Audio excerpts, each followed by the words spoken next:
Immortal family of the Clear River. This video is purely for entertainment and does not infringe on copyrights or laws. The rights to the novel and image belong to the original author. We do not claim ownership. Don't like waiting and want to listen to this fanfic in full now? Subscribe to our Patreon, where you'll find the best fanfics. Chapter 301 Family Descendants. Among the remaining few, 5th Aunt Song Changling and 6th Uncle Song Changfeng are both over 100 years old.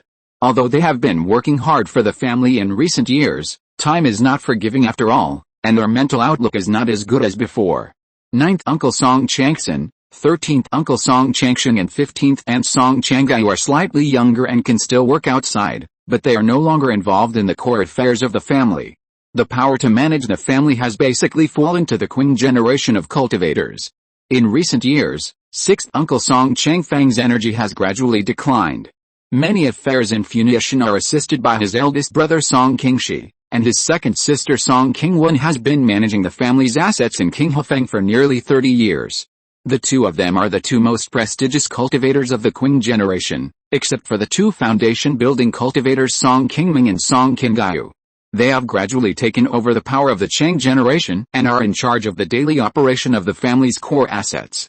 The other Qing generation monks, except for the third brother Song Qingzi who had already died and the fifth brother Song Qingyang who died in the battle in Qinghefeng 2 years ago, have become the backbone of the Song family. What made Song Qingming somewhat relieved was that the Xin generation monks among the younger generations of the family had also grown up slowly over the years. The oldest, Song Xinhu, was already in his 40s this year, and had reached the age to start a family and build a career. Most of them had already gone down the mountain to work in the various industries of the Song family. The monks of this generation were luckier and caught up with the booming development of the Song family. Unlike Song Qingming who went down the mountain in the past, he didn't even have a middle-grade magic weapon when he went down the mountain in order to break through to the middle stage of Qi Refinement for a Qi gathering pill, and he still owed his eldest brother and his friends a sum of spiritual stones. However, although there were many Xin generation monks, their spiritual root talents were average. Among the more than 20 people, there were only 2 monks with 3 spiritual roots.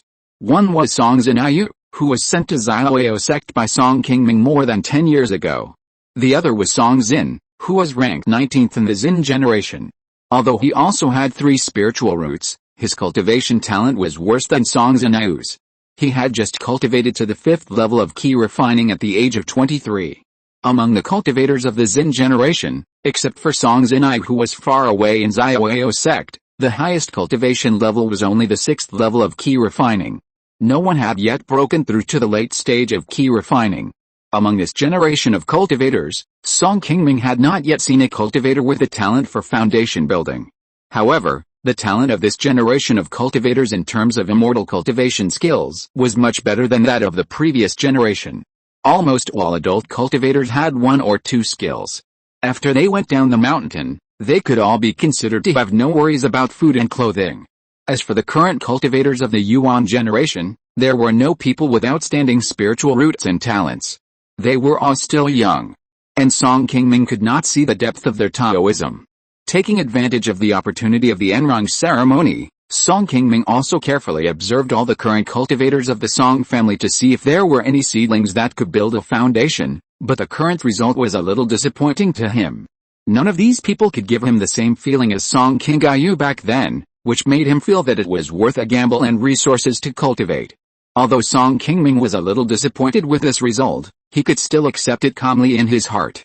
After all, the Song family had successfully built 2 cultivators in the past few decades, which was a situation that had not happened in Qing County for 100 years. It could be said that they were lucky. Whether it was the luck of an individual or the entire family, it was impossible to always be so good. The fact that the Qing generation could produce 2 foundation-building cultivators was considered to have exhausted the luck of the Song family in the past few decades. Thinking about it this way, it was understandable that the Xin generation had not produced any talents in these years. Otherwise, if the Song family had people who successfully built a foundation one after another, not to mention the Wang family and the Gao family in Qing County, even the Xiaoyao sect would probably feel the situation and send people to investigate. The Enrong ceremony lasted for 3 days in total, during which the entire Song family from the top of the mountain to the foot of the mountain was filled with joy. This was the first time that the Song family had held such a large-scale banquet since it became a foundation-building family. Naturally, the news quickly spread to several other foundation-building families that had already noticed the Song family. In Lotus Mountain, Gao Jin listened to the report about the Song family enrang ceremony, and said to Gao Yubei, who had been sitting beside him in silence, "The Song family has indeed developed very fast in recent years. It took less than 30 years for them to transform from a small Qi refining family into a foundation-building family. I really misjudged them. I don't know whether it is because Song Qingming is too capable, or the Song family is really destined to be there, and the momentum is overwhelming. Uncle Nine is right. The Song family is really lucky to be where they are today. Song Qingming's spiritual root talent is not outstanding. I have fought with him once. His skills and magic weapons are very average. If Wang Shengaiyu hadn't intervened to help, he would not have been my opponent. I should pay more attention to Song Qingaiyu. This girl's talent should be better than Song Qingming. There is hope that she can break through to the late stage of foundation building in the future." Seeing Gao Jin looking at him, Gao Yubei smiled and said the words of comfort that Gao Jin wanted to hear the most. He was originally a cultivator with 2 spiritual roots. In the whole Qing County, no one except Wang Shengxin had a talent that could surpass him. Gao Jin nodded after listening. If the Song family had good luck, the Gao family was really lucky in recent years. Among the cultivators of this generation of the Gao family, Gao Yuiao and Gao Yubei, 2 earth spiritual root cultivators, emerged. This luck has never appeared in their family for 500 years. If it weren't for the limited resources of the family, Gao Jin would never choose to send Gao Yuiao to Zioao sect. In a small place like Qing County, the Gao family was destined to be unable to cultivate 2 earth spiritual root cultivators at the same time. Only by concentrating resources on one person could Gao Yubei be cultivated to the late stage of foundation building earlier.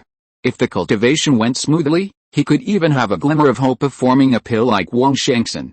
It was for this reason that Gao Jin reluctantly chose to send Gao Yuiao to Zioao sect. Even for a foundation-building family like the Gao family, which had a relatively rich foundation, it was difficult to train 2 foundation-building cultivators in one generation at the same time. Leaving one person in the family and sending one person to Zioao sect, so that the paths of both people would not be delayed, this was their best choice.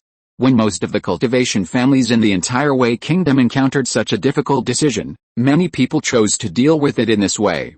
Gao Jin's choice was indeed not wrong for the time being. Gao Yuiao's path in Zioao sect could be said to be smooth sailing. With the support of her teacher, she successfully built her foundation early on. Now her cultivation is even higher than Gao Yubei. She has also become a key training target for the formation of Dan among the foundation-building cultivators in the Zioao sect. Chapter 302, The War is not going well.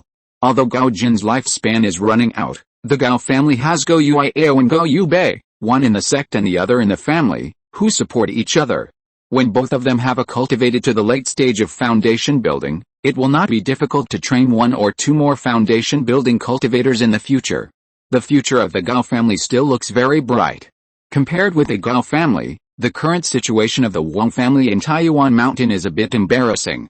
Although Wang Shengxin failed to form a pill twice, he still did not completely give up the idea of forming a pill, and was still consuming the resources of the Wang family to prepare for his last formation of a pill.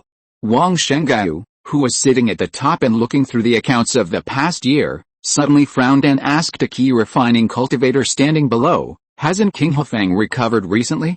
Why are there still so many deficits in the accounts? King Hofang didn't have any deficits at the beginning. Last month, the clan leader suddenly sent a message and transferred 1,000 spirit stones from the market. Because the clan leader didn't say what they were used for, they didn't record it." As the Qi refining cultivator spoke, he carefully checked the faces of the 2 foundation building cultivators at the top, fearing that what he said would displease the 2 family ancestors. Wang Shengaiyu listened, was silent for a while, nodded, and turned the page. Knowing that Wang Shengxin was still consuming a lot of Wang family resources for the last glimmer of hope of forming a pill, Wang Shengaiyu was a little anxious, but there was no good way to stop this, and Wang Shengaiyu felt helpless about this. Since Wang Shengxin began to prepare for the formation of the elixir, Wang Shengaiyu's cultivation has only broken through 1 level in the past 20 years. Her own cultivation has also been delayed a lot. Now she has been caught up by 2 rising stars, Gao Yubei and Song Qingming. Although she is also a cultivator of the same generation as Wang Shengxin, and her words in front of him still have some weight, after all, Wang Shengxin is the patriarch of the Wang family. She has done her best to make Wang Shengxin agree to support Wang Sibo in building the foundation first. Faced with the temptation of forming the elixir, in fact, most people sitting in Wang Shengxin's position cannot completely control their desire to go further. After cultivating to Wang Shengxin's level, there is not much life left. If he can't form the elixir, he can only watch his life run out and sit in the cave and wait for death. After all, the purpose of cultivating immortals is to achieve longevity. For Wang Shengxin, as long as he can successfully form the elixir, it will not only increase his lifespan by 300 years, but it is possible that he can go further if he gets the opportunity in the future, and it is not impossible for him to ascend. In addition to the lifespan, the glory that a giant and cultivator can bring to himself and his family is far beyond that of a foundation-building cultivator. In the past 1,000 years, no one in Qing County has been able to successfully form a den. It's not that no one has pursued this path, but that they have all failed. On the one hand, it is the fear of facing death, and on the other hand, it is the desire for higher strength and power. These 2 points are enough to make anyone more selfish. After checking the accounts, Wang Shengai waved to the Qi refining cultivators below and asked them to retreat first. After those people went out, Wang Shengai turned his head and asked Wang Sibo on the side, "I heard that the Song family held a grace celebration in Funiu these days. Did they invite anyone else to come?" "No outsiders have been to Funiu. The Song family has been very honest over the years." "Grandma, are you a little too worried about them?" Wang Sibo replied with a smile. Wang Shengai shook her head at him and said, "When Song Qingming first established his foundation, I thought that the Song family would not last long, just like the Jin family back then. Now it seems that I underestimated Song Qingming. We should keep a closer eye on the Song family in the future to prevent Song Qingming from secretly leaning on that old man Gao Jin and stabbing us in the back. Sibo, you are still a little too young. When you are in charge in the future, you must remember that you must always be on guard against your allies. It is the same for the Song family and other families. Our Wang family controls so many resources in Qing County. Everyone will be jealous secretly, but they usually don't show it." Hearing what Wang Shengai said, Wang Sibo nodded thoughtfully and didn't reply. Lu Xing of the Lu family is somewhat similar to Wang Shengxin.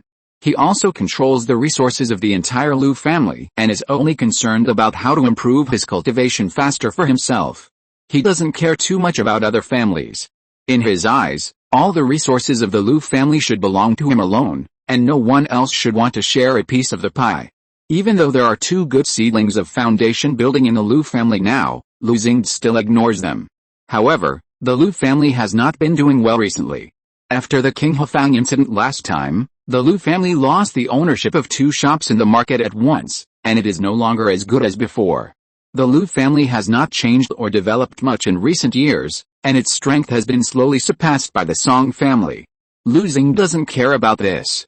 He has always focused on his personal cultivation and wants to try his best to improve his cultivation to the late stage of foundation building. However, this is not an easy task.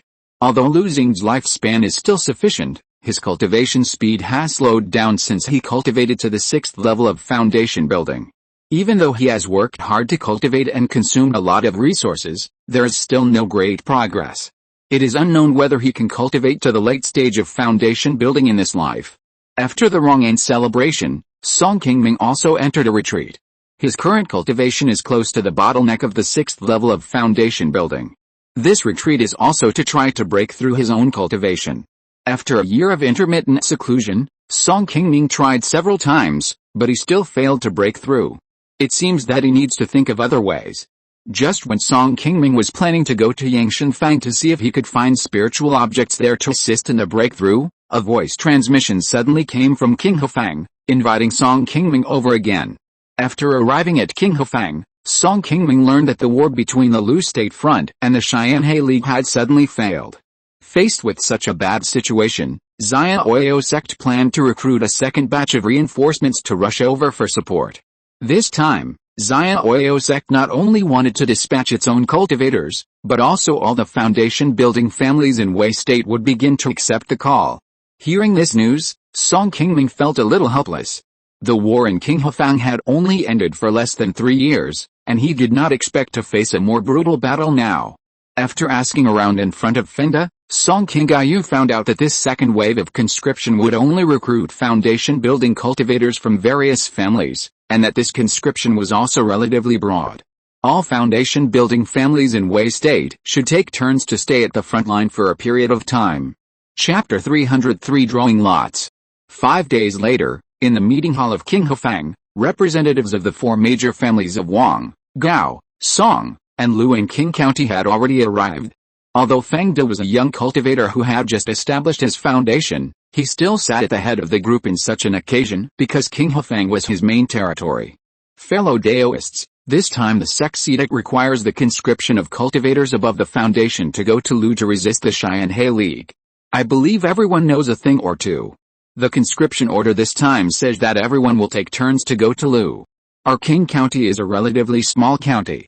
This time, we only need to send one person first, and the rotation will be once a year. As for who will go first, for the sake of fairness, I have prepared 4 talisman papers I made by myself. Each family will draw one and the order of the draw will be determined. Do you have any objections? Feng Daoiao's preparation is indeed very appropriate. We have no objection. Let's do as you say. Seeing that the people from the other 3 families did not object, Lu Xing hurriedly smiled and nodded in agreement. Seeing that no one had any objections, Fengde took the bag containing 4 talismans and placed it in front of Lu Xing. Daoialu, please go first. Lu Xing nodded with a smile and took the lead in drawing a talisman paper. Then Gao Yubei, who represented the Gao family, Wang Shenggaiu and Song Qingming of the Wang family also drew their own talisman paper from Fengde. He injected his magic power into the talisman paper in his hand, and saw that the yellow talisman paper instantly showed a light blue light, and then a burst of red fireworks suddenly emerged from the blue light, forming a big 2 in front of Song Qingming.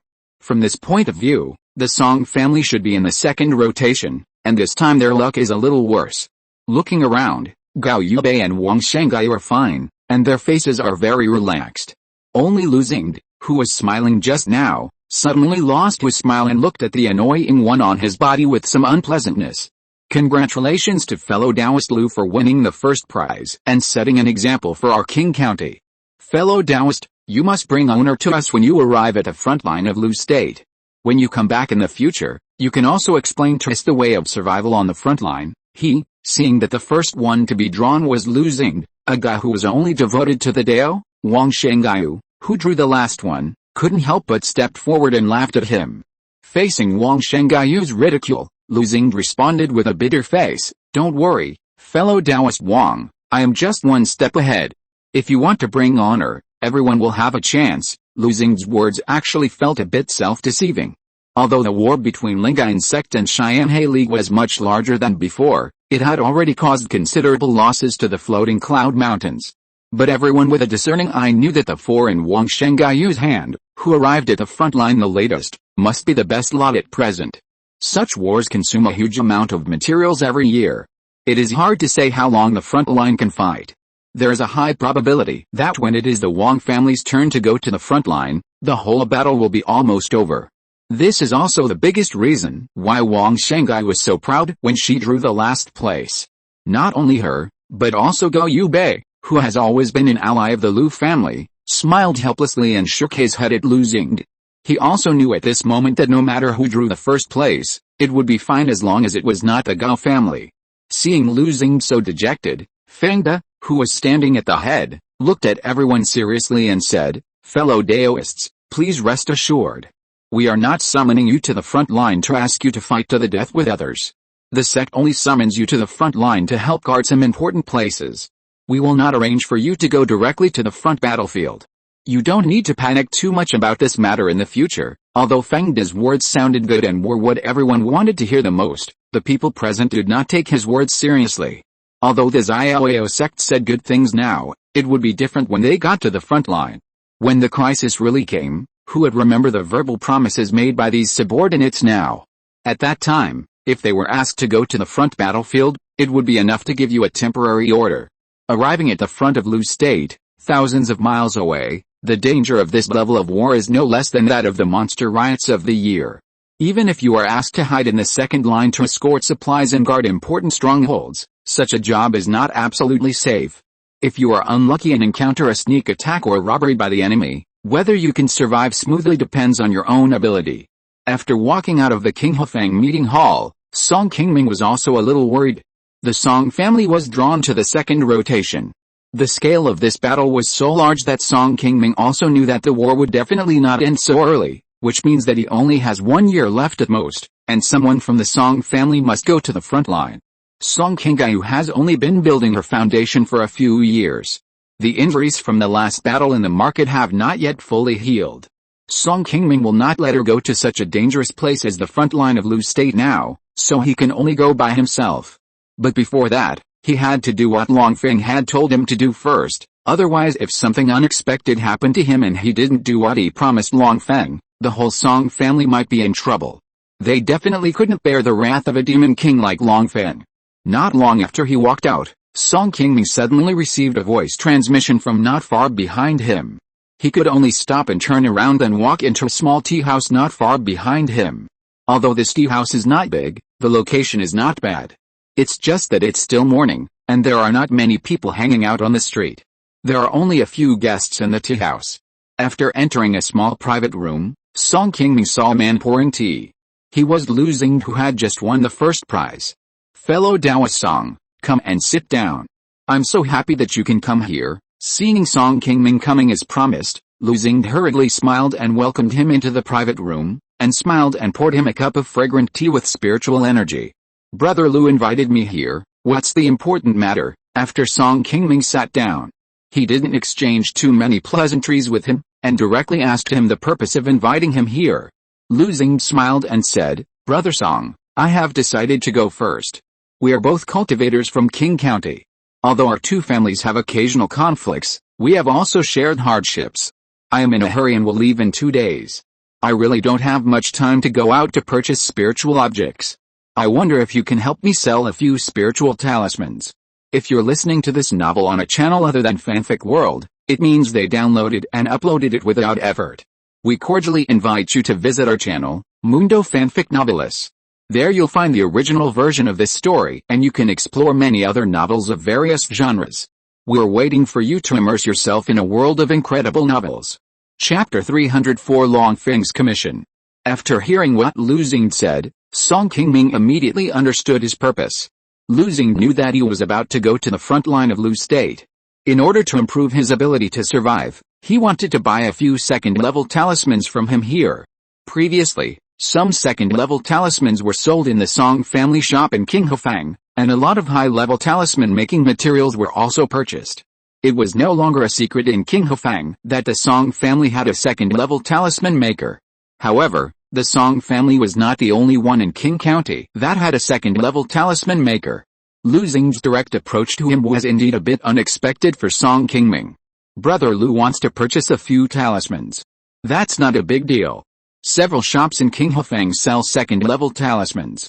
Why don't you just go and buy some from them?" Hearing what Song Qingming said, Lu Xing quickly shook his head and said, "Brother, you don't know that the second-level talismans that are still sold in those shops are common attack talismans. I don't lack them. Brother, I want to purchase a few more defensive talismans to save my life in times of crisis. Can you understand this?" "Of course I understand. Taoist Lu also knows that it will be my turn after you leave. I only have a few talismans. If I give them to you and wait for me to go to the front line of Lu State, my life will not be guaranteed." Song Qingming also shook his head, showing a look of embarrassment. It's not that Song Qingming doesn't have talismans. Since he advanced to the second-level talisman master, he has no shortage of talismans. It's just that now Lu Xing has come directly to him. If he doesn't make a good profit from him, his conscience will probably not agree. Sure enough, seeing that Song Qingming really had a talisman that he wanted, but he looked like he didn't want to sell it, Lu Xing hurriedly said loudly, "Fellow Taoist Song, we are all fellow Taoists from Qing County. Please help me first. Don't worry, as long as you are willing to do me this favor, I, Lu, am not a stingy person. How about I give you 20% more than the market price for each talisman? If you agree, I can give you spiritual stones directly. In this way, you have done me a great favor. Besides, fellow Taoist still has a year before going to the front line of Lu State. You still have time to go to other markets to purchase additional talismans. With your profound talisman-making skills, you can collect some materials and redraw a few yourself if it doesn't work, haha. I only have a few talismans on me. If fellow Taoist Lu likes them, I will give them to you first. After Song Qingming finished speaking, he took out 5 second-level talismans from the storage bag and placed them in front of Lu Xing.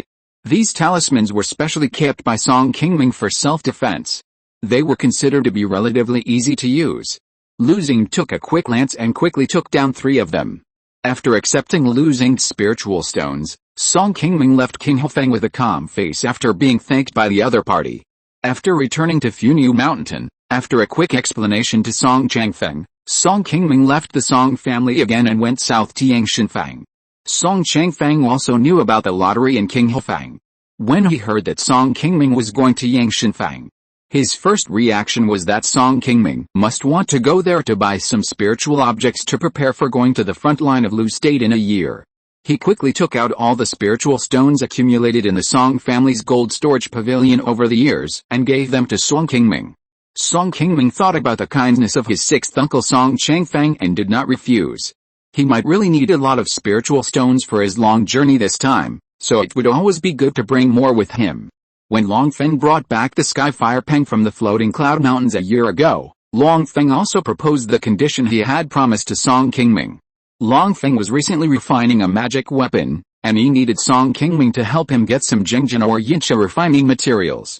Even if Longfeng didn't tell Song Qingming, he could guess why Longfeng wanted this thing.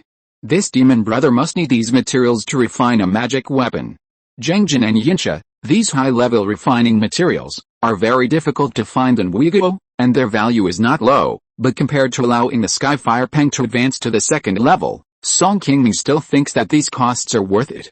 However, although Song Qingming agreed to Longfeng's request on the spot, he actually didn't have any confidence in his heart. He could only say that he would try to find it after returning. If it didn't work, he could only find a way to ask Longfeng to change his request in the future. In Uyghur, Xia Oyo sect strictly controls this kind of high-level materials. Although there is a large Jingjin mine near the Song family's territory in Qing County, it has been directly taken over by Xia Oyo sect. Under normal circumstances, it is impossible for the ore to flow into other places. In the past year or so, Song Qingming also sent people to try to buy it at a high price from the Wang family in Fangtao Mountain, but only received a few small pieces of ore that were hidden by the Wang family before, which was far from the amount required by Longfeng. In the whole Uyghur, Song Qingming only saw someone auctioning this kind of refined material at an auction in Xiandan League. He came to Yangshanfang this time just to try his luck. As long as he can get this material smoothly, even if he spends more spirit stones, it is worth it for Song Qingming now. A year ago, Song Qingming had actually come to Yangshanfang for this matter, but it happened that the auction had just ended not long ago, and he didn't have time to catch up. This time, in order to avoid any accidents, Song Qingming came to Yangshanfang early in advance. After arriving at Xiandan Pavilion, Song Qingming realized that after not coming here for a year, the monk in charge of this place had been replaced. He was received by a very young woman in yellow. Brother Deng was transferred to another branch a few months ago. I am in charge of this place temporarily. I hope you can forgive me for my negligence. Seeing that Song Qingming asked about Deng's Hongkuo as soon as he entered the store, the woman in yellow named Huan King quickly sent someone to lead him to the back hall and explained to Song Qingming. Song Qingming nodded in surprise and said, I am here to participate in the auction this time. I wonder if brother who can tell me the specific time of the auction. Brother Song, you came a little early. The time of the auction has not been determined yet. It is estimated that we will know it next month. Huan King shook her head a little embarrassedly. It's okay. I'll live in the market town. Once you've confirmed the time, just send someone to inform me. I also need to buy some pills. Can fellow Taoist to introduce them to me when you're free? No problem. Fellow Taoist Song, please follow me. After staying in the market town for more than a month, Song Qingming finally waited for the person sent by Huan King to inform him. After going through a set of steps he was already familiar with and putting on the familiar pig head mask, Song Qingming finally took the teleportation array to the Xiandan League auction, which he had not been to for many years. Chapter 305 Talisman. Song Qingming hadn't been to the Xiandan League auction venue for more than 10 years since he auctioned off some 1,000-year-old spiritual milk in exchange for spiritual stones. However, there was no major change here. After arriving at the venue, Song Qingming took out a jade card on his body and handed it to the guard guarding the stairs to the second floor. After the other party confirmed it, Song Qingming went directly to a separate private room on the second floor. A maid wearing a cat-faced mask had been waiting here for a long time. "Senior, I am the maid in charge of this room. After the auction starts, just tell me if you have any instructions." When the woman saw Song Qingming coming in, she hurriedly stepped forward and saluted him, and then quickly brought a cup of spiritual tea to the tea table next to Song Qingming's seat. Hearing the woman's pleasant and clear voice, Song Qingming quickly swept away the fatigue of running all the way here, smiled very kindly and nodded to her, and then sat down on the wooden chair facing the center of the auction. At the Xiandan League auction, those who could sit in the private rooms on the second floor like Song Qingming were basically cultivators who had reached the foundation building stage or above. However, it was not the case that you could go to the second floor just because you were a foundation building cultivator. Instead, it was determined whether you were qualified based on the level of the tokens held by the participants. When Song Qingming first came to the auction, he was only a Qi refining cultivator with low cultivation level, so his status meant he could only sit in the hall below the first floor. It was not until he successfully built his foundation, and when Song Qingming participated in the auction for the third time, that old man Deng from the Xiandan Pavilion took the initiative to upgrade his status token for the auction for this big customer, which allowed him to later qualify to go to the second floor. Compared to the noise and the mixed crowd on the first floor, the second floor of the auction was much quieter. Not only was the ambient light better, but each private room would be equipped with a maid to serve inside all the time. These women were cultivators trained by the Xiandan League themselves. They were already very familiar with the spiritual objects that would be taken out in this auction, which greatly facilitated them to learn about some less clear spiritual objects at any time. "What's your name? When will the auction start, senior?" "You can just call me Yinling. There's still 1 hour before the auction starts. If you're tired, you can take a rest. I'll wake you up in advance when the auction starts," Yinling said as she stepped forward to pat Song Qingming's shoulders. "No need. I'm not that tired now. You should know what good things will appear at this auction. Sit down and tell me." Song Qingming stretched out his hand to stop Yinling, who was already approaching, and pointed to another chair next to him. "Junior, I dare not." "Senior, you came at the right time this time. I heard from the people above that there will be foundation building pills at this auction. If you want it, you should pay more attention." "Foundation building pills, is it true or false? I've been here several times over the years, and I've only seen foundation building pills once. Could it be that your news was deliberately leaked by the people above to attract people?" Song Qingming squinted his eyes and drank a sip of spiritual tea. He turned his head and looked at Yinling with some suspicion. Hearing what Song Qingming said, Yinling's face also showed a trace of fear. She quickly stepped forward and bowed and replied, "Senior, you also know that people like us don't have a high status here, and we don't know much about the things that will appear at the auction. I have indeed heard the news about the foundation establishment pill from more than one person, and I estimate that the probability of it really appearing is still very high. Please believe me, senior, I did not intend to say this to deceive you. It is true that I have heard many people talk about this during this period of time, so I believe it to be true. If you don't believe me, just pretend that I didn't say anything just now. I just said this casually just now. I don't mean to blame you. Don't be so nervous. Tell me what other information you know." Seeing that the woman suddenly became scared, Song Qingming realized that his joke just now seemed to be a bit too much. He quickly put on his previous smiling face and waved to Yinling to signal her to continue. After getting Song Qingming's forgiveness, Yinling quickly stood up and wiped a few drops of cold sweat from her forehead. In the world of immortal cultivation, the cultivators are clearly divided into different levels, and low-level cultivators would never dare to offend high-level cultivators casually, especially people like her who are not born in a high class. If the deacons and elders in charge of the Xiandan League knew that she had offended a big customer of the Xiandan League, she would be punished afterwards. After Yinling calmed down her nervousness, she quickly spoke, "Senior, the spiritual objects auction this time are much better than the last time. It is said that the sect has prepared a lot of spiritual pills above level 2 this time, and has also taken out several magic tools that are hard to buy in the outside market. However, the best thing is not only the foundation building pill I just mentioned, but also a very rare magic tool called a talisman." "Talisman? The Xiandan League dares to auction even this. It is really rich and powerful," Song Qingming had also heard of the talisman that Yinling mentioned. This is a very powerful magic tool, which is made by decomposing the life magic weapon of the deceased giant and cultivator and adding third-level spiritual talisman materials.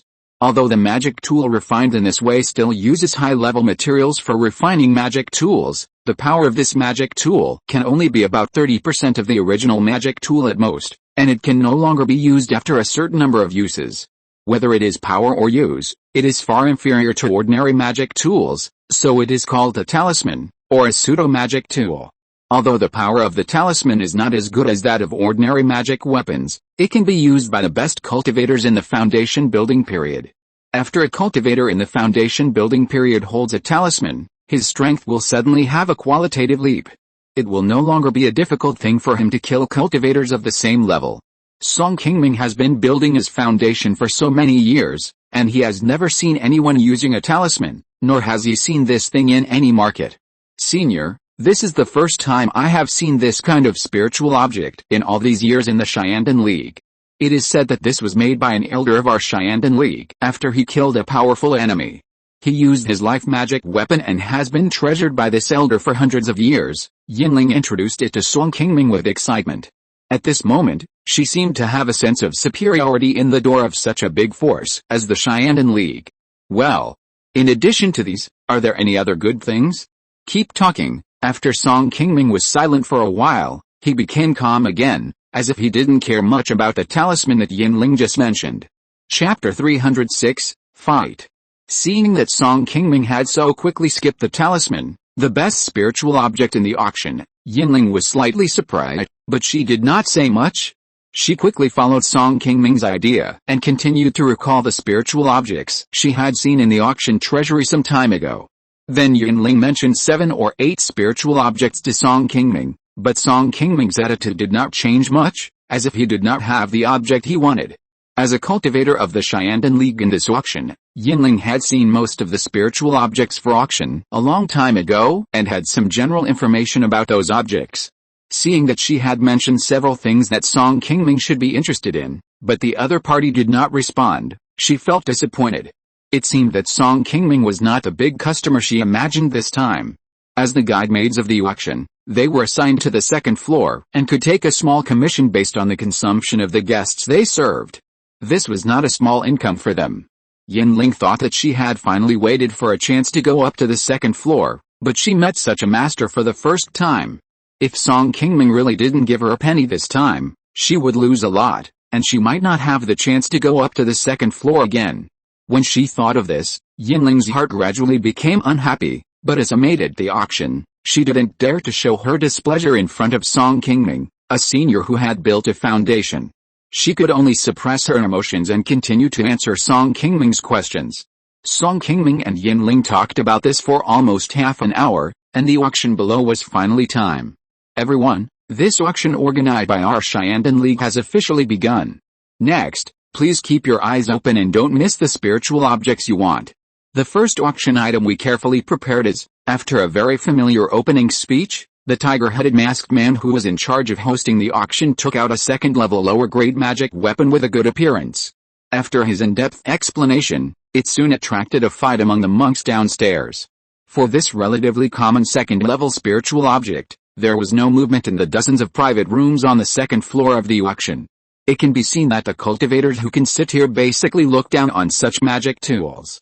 After the auction continued until the 6th lot, Song Qingming, who had been silent all the time, finally asked Yinling to help him raise the placard and spent a lot of spiritual stones to win a bottle of spiritual pill that would help him break through his cultivation.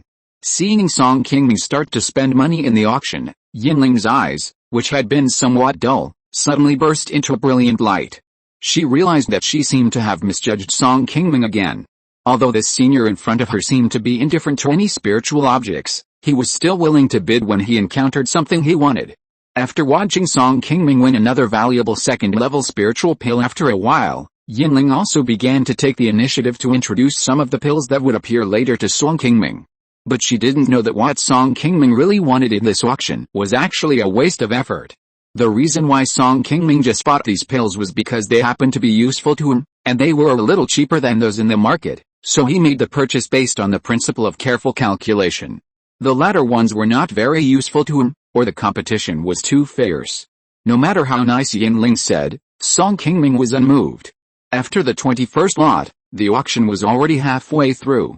The tiger-headed masked man who presided over the auction suddenly took out a green jade ruler carefully stored in a jade box and carefully placed it on the wooden table in front.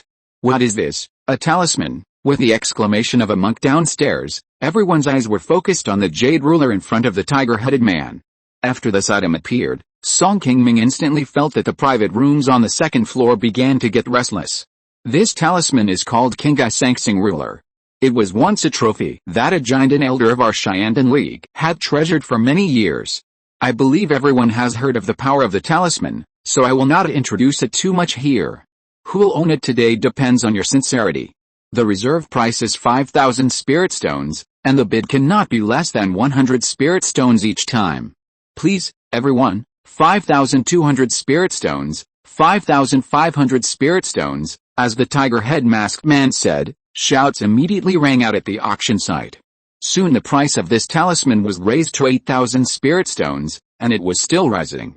However, compared with before, there were not many people bidding. Only a few people in the private rooms on the second floor were left. 8,500 spirit stones, can you give me a face and let me have this thing? I will definitely remember this favor. Just as Song Qingming passed the third private room to his right, a somewhat old voice suddenly resounded throughout the second floor, causing the two private rooms that were still preparing to bid to stop bidding instantly. Hearing the name of Tixin Valley, Song Qingming was as surprised as everyone else. He didn't expect that the people of the Ma family, the first immortal cultivation family in Wei State, would appear here. Tixin Valley is located in the northwest corner of Wei State. It is a large immortal cultivation family with a golden elixir ancestor. Although the Ma family is nominally affiliated with the Xiaoyao sect, they are different from other immortal cultivation families. They have absolute control over their territory. Any mineral veins or spiritual objects found here belong to the Ma family. Even the Xiaoyao sect cannot extend its tentacles there. Seeing that the scene suddenly became quiet, the old man of the Ma family sitting in the private room soon showed a smile, but before he could laugh completely, a somewhat surprising voice appeared in his ears at an inopportune time. HMPH. The Ma family is really amazing. Do they want to dominate the country? They are afraid of you, but I am not. I will pay 8,600 spirit stones. Lin Yushin, good boy, you like to meddle in other people's business, right? I will remember this matter. But if you want this magic weapon, you have to see if you have the financial resources. 8,700 spirit stones. Is this guy Lin Xianao? How can a disciple of Xiaoyao sect come to such a place? It will be a good show for the Ma family to confront him this time. Hearing the name Lin Xianao, someone soon told about his origins. Song Qingming was also a little surprised to hear this. He did not expect that the disciples of Xiaoyao sect, who always claimed to be upright, would sneak to participate in the auction of Shandong League. 8,800 spirit stones. Lin Xianao of Xiaoyao sect did not care about the threat of the Ma family cultivators. After a fight between the two, the old man from the Ma family was more financially powerful and won the talisman that made everyone at the scene jealous with 9,600 spirit stones. Song Qingming was also very surprised by the final auction price of the talisman. He didn't expect that the price of this talisman was almost as high as a foundation building pill. It was really rare and valuable. Yin Ling, who was following Song Qingming, was also full of surprise. During the auction, although Song Qingming's eyes were always on the talisman in the hands of the tiger-headed man, from beginning to end, this senior who had just made a generous move never let him raise the bid. It seemed that he didn't even want to try. Chapter 307 Silver Sandstone. It's not that Song Qingming is not interested in this talisman at all, but facing the fierce competition on the scene, he really has no confidence that he can win it, so he didn't rashly offer a price to compete for it. Although Song Qingming brought a lot of spiritual stones with him when he went out this time, he had to keep them to prepare to buy the materials needed by Long Feng. If he really won this thing, if the materials really came out and he didn't have spiritual stones on him, it would be a loss. After seeing Lin Xianao and the Ma family fighting for this thing, Song Qingming also shook his head secretly. Fortunately, he didn't make a rash offer, otherwise if he didn't check it and attracted the hostility of these two people, it would be a loss. Although this talisman is good, Song Qingming doesn't have the strength to snatch this level of spiritual objects in front of these people.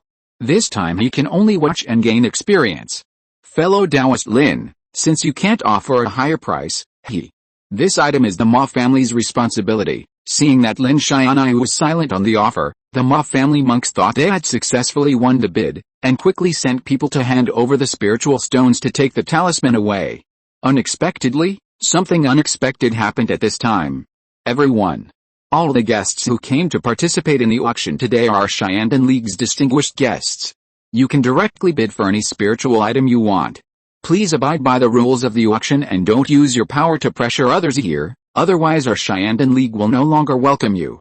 Let me ask one last question, is there anyone who wants to bid for this Qinggai Sanxing ruler? Perhaps because the scene was not good, the tiger-headed masked man who presided over the auction also got angry unexpectedly, and severely knocked the Ma family monks who were sure of victory, without giving them Teaks and Valley any face. The Ma family monks, who felt somewhat guilty about this, did not dare to say much. The people sent to trade could only stand aside awkwardly, allowing the tiger-headed masked man who presided over the auction to continue asking other monks present if anyone had any bids. The price of this talisman was actually not low. In addition, everyone had seen that the Ma family had offended the Xiandan League for this talisman. Who would dare to wade into this muddy water? After all, not everyone here had such a deep background as Lin Xianai. After waiting for a while, the tiger-headed man looked around again and saw that no one had bid.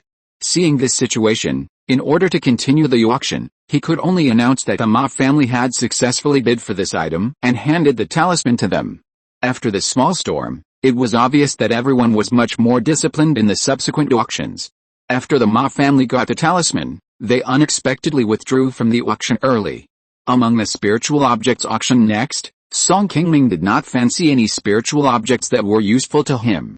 The only one who bid was a second-level magic weapon, but he gave up voluntarily because the price was too high. Seeing that there were only a few spiritual objects left, Yin Ling, who was standing by, had already acquiesced that she had no chance in this auction. The last few spiritual objects were all priced relatively high, and Song Qingming had only made a few bids during the entire auction. In her opinion, Song Qingming should not have many spiritual stones on him. When it came to the third spiritual object from the last, Song Qingming, who had been relatively calm throughout the auction, suddenly fixed his eyes on the spiritual object that was taken out on the stage. This thing was a fist-sized silver stone, not round or square, and had no regular shape. It was emitting bursts of dazzling silver spiritual light. Everyone, this thing is a very rare silver sandstone in the world of immortal cultivation. Whether it is used to refine magic weapons or integrated into other magic tools, it is a rare good material for refining tools in the world. Those who like to refine tools should not miss it. The base price is 2,000 spirit stones. It is still the old rule. Each bid must not be less than 100 spirit stones.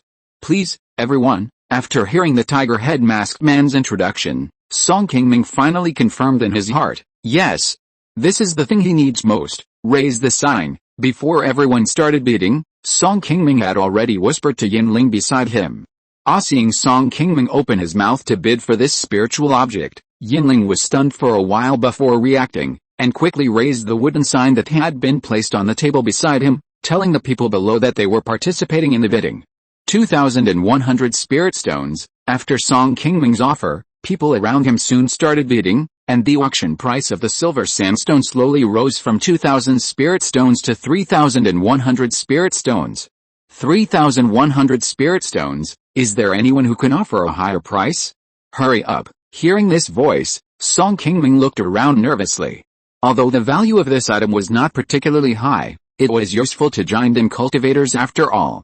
In such a place, he was still a little afraid that he would attract the attention of those big forces and cause unnecessary trouble. I'll ask again, is there anyone who can offer a higher price for this item? Such a large piece of silver sandstone is enough to be used directly to refine a magic weapon. If you miss it this time, you may not have such a good opportunity to encounter such a spiritual item in the future, the tiger-headed masked man shouted several times towards the second floor above with some reluctance. Seeing that there was still no movement in the many private rooms, he directly announced a final ownership of this item.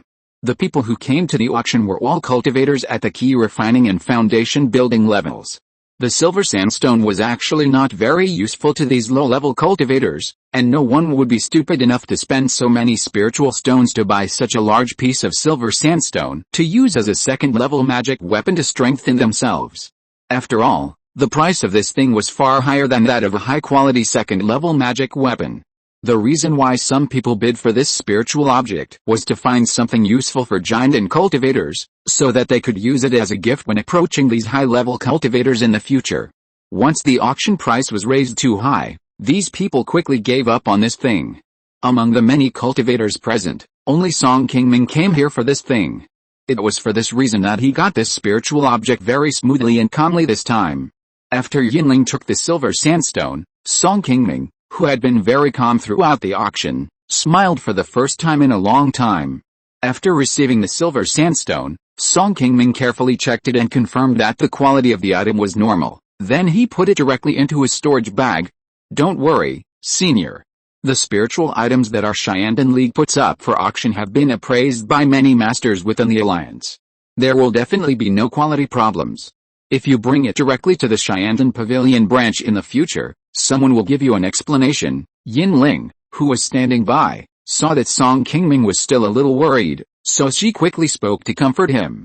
Chapter 308 Refining Equipment. Song Qingming nodded politely to Yinling's kind reminder. This time, he successfully got this piece of silver sandstone, which was already a big deal for him. Therefore, he was in a very good mood now. He also took out a few low-level talismans from his body and gave them to her.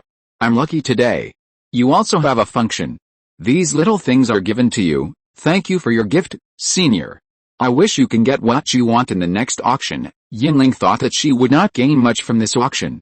She didn't expect that Song Qingming would actually take this valuable silver sandstone in the end. This was a considerable income for her, which was enough to make her very happy. Unexpectedly, Song Qingming took the initiative to give her a few talismans, which made her very happy behind the mask. She hurriedly brewed another cup of spiritual tea for Song Qingming that she had collected for a long time. Please ask if I can leave early. I can pay for the transportation alone. What? The auction still has the finale spiritual object that has not been released yet. Why are you in such a hurry to leave? Hearing that Song Qingming was leaving now, Yinling couldn't help but ask directly with a surprised look on her face. Well, you heard me right. I have already got what I want. I have almost spent all the spiritual stones on me. I can't afford any more spiritual stones if there are good things later. It's meaningless to stay and watch things that I can't get. It's better to leave early and it's safer on the road. After hearing what Song Qingming said, Yinling finally understood and nodded happily and left the private room. After Yinling left, Song Qingming's attention was attracted to the middle of the auction again. The last two finale spiritual objects were more precious than the silver sandstone that Song Qingming won. They were sold at a higher price of 5,000 or 6,000 spiritual stones respectively. Before the auction of the last spiritual object was over, Yinling, who had been away for a while, returned to the private room very happily. Senior, I have just gone down to ask. As long as you are willing to pay for the teleportation spirit stone, I can activate the teleportation array for you alone. Do you want to leave immediately? I will take you to the teleportation hall, okay? I can go there directly by myself. You don't have to follow me. Just stay here. Song Qingming smiled and nodded to Yinling, and then left the private room directly.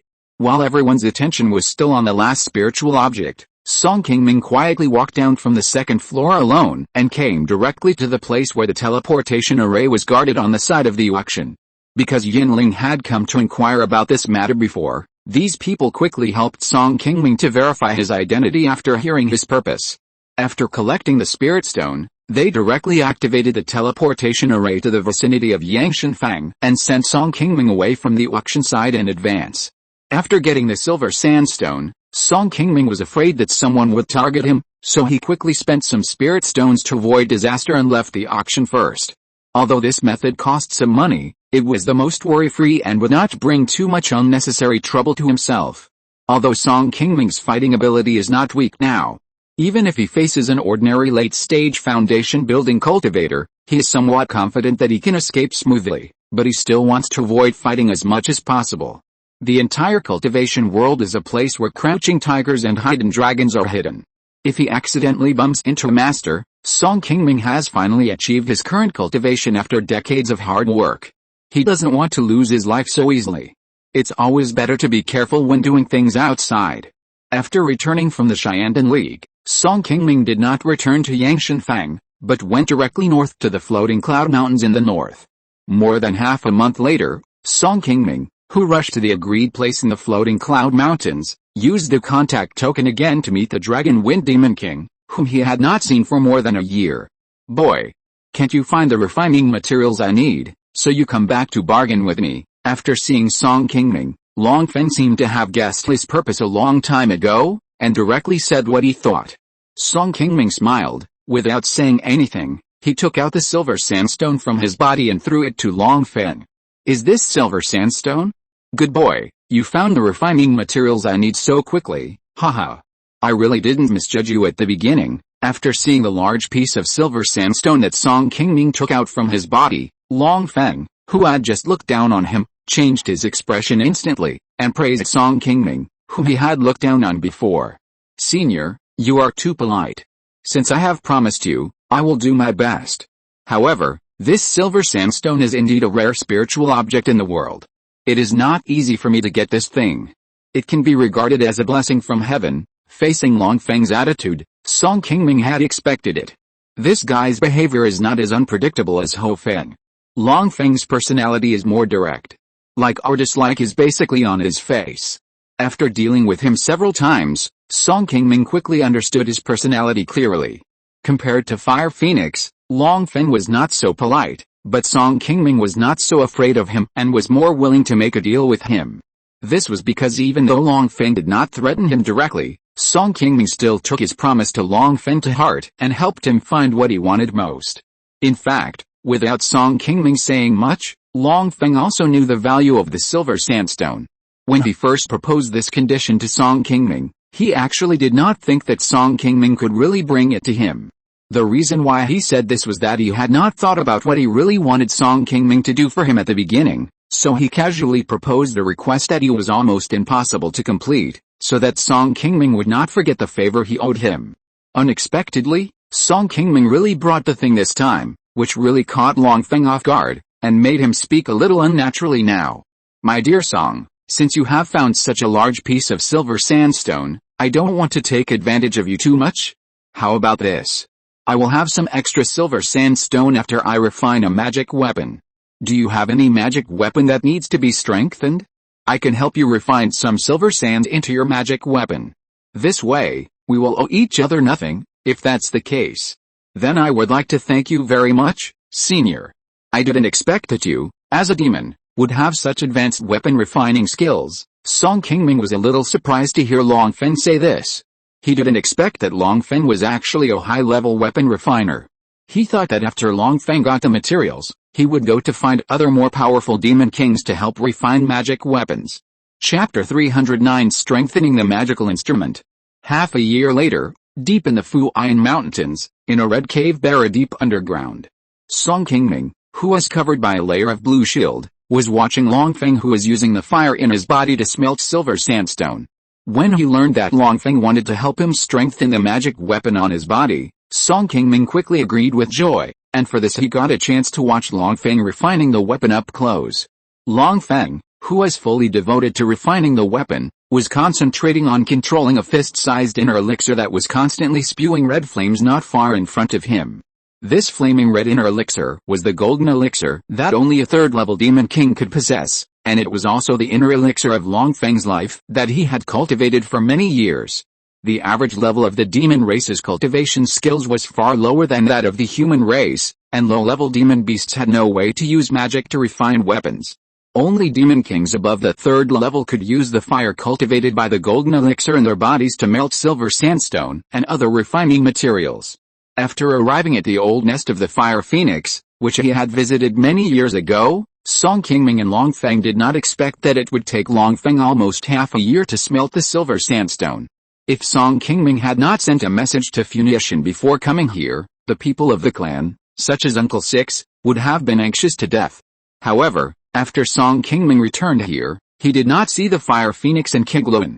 According to what Long Feng said before, Song Qingming knew that the Fire Phoenix had been in seclusion, But he did not know why the place where they practiced in seclusion was not on their old nest this time.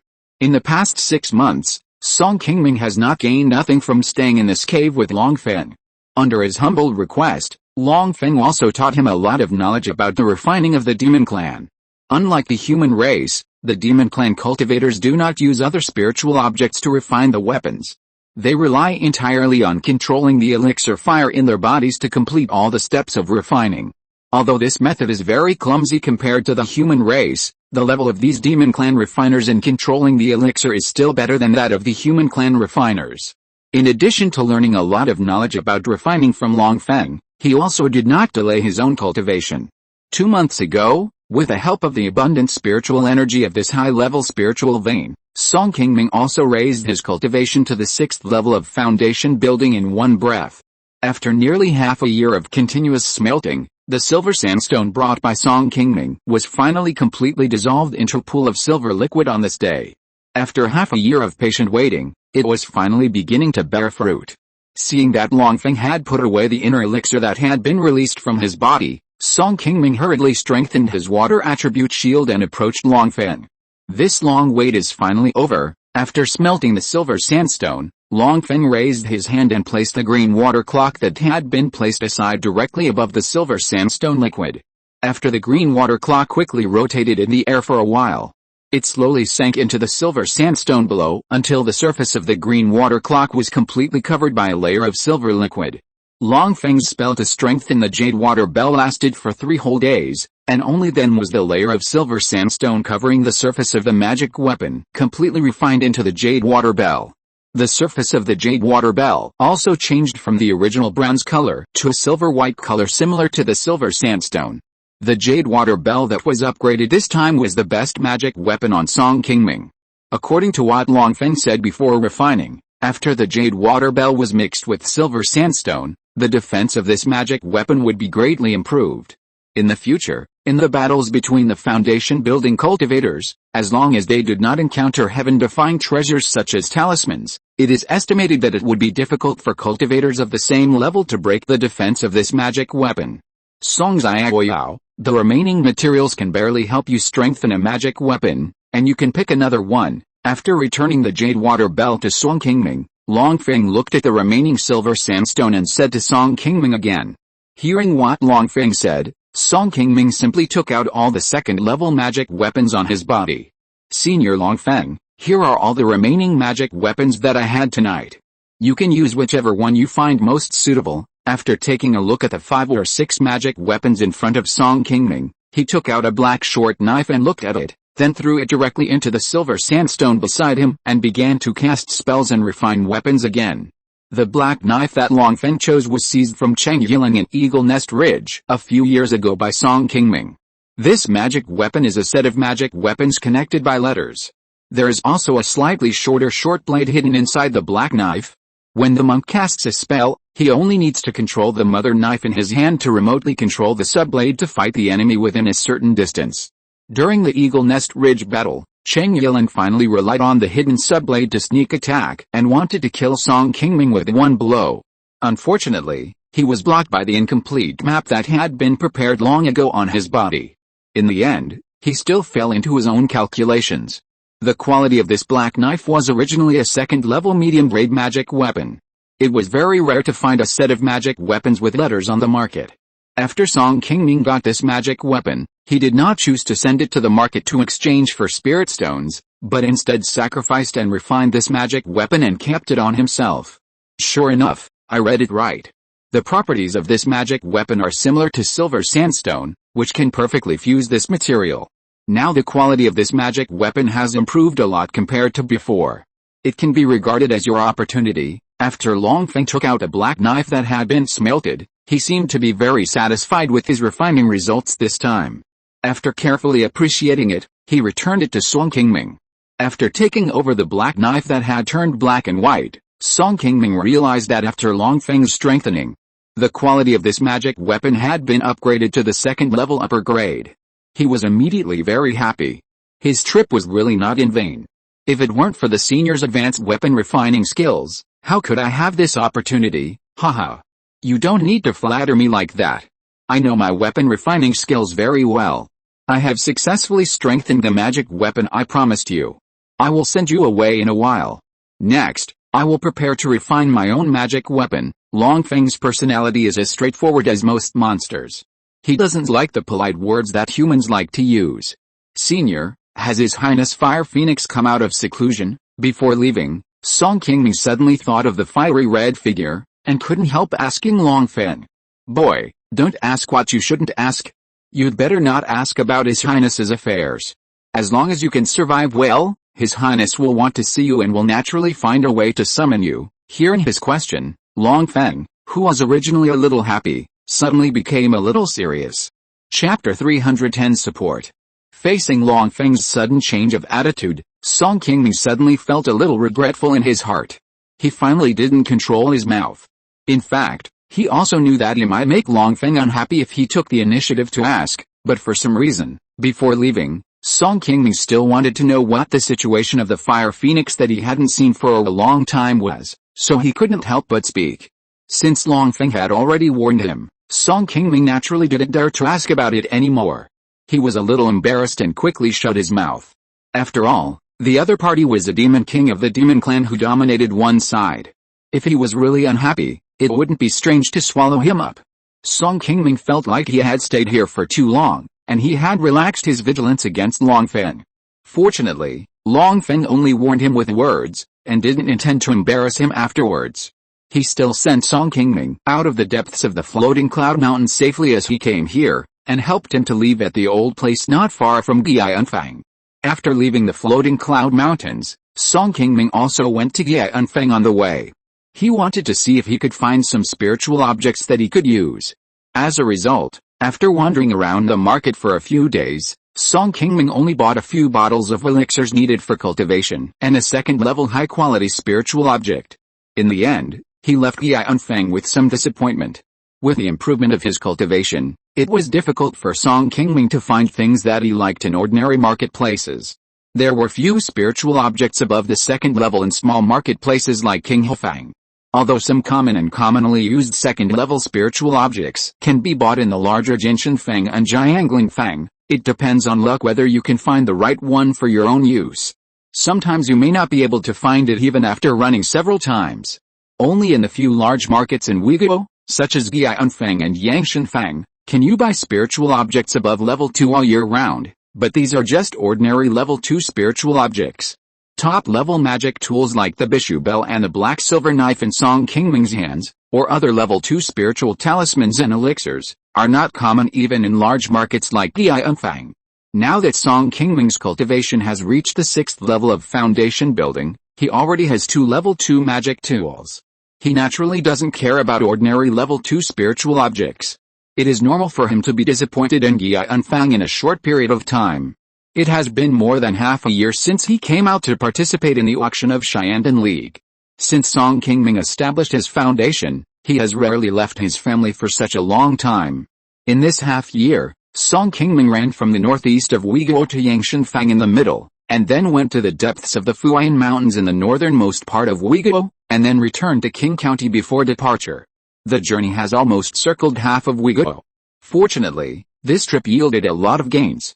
Not only did he successfully solve the commission from Longfeng, but he also improved his own strength, which can be regarded as solving his urgent needs.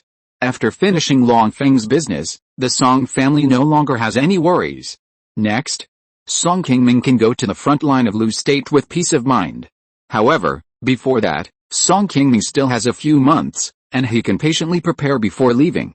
After returning to Funiu, Song Qingming immediately entered a retreat, preparing to use this time to refine a set of second-level formations to strengthen the defense of Funiu.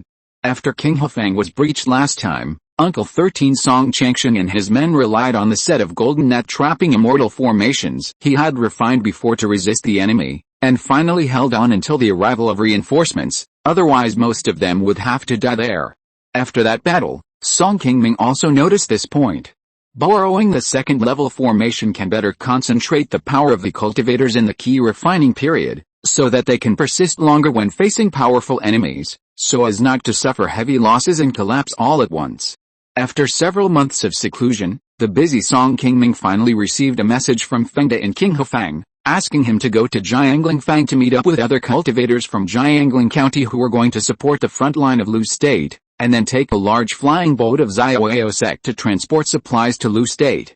Jianglingfang was not far from Qing County, and Song Qingming only took 1 day to get to the market.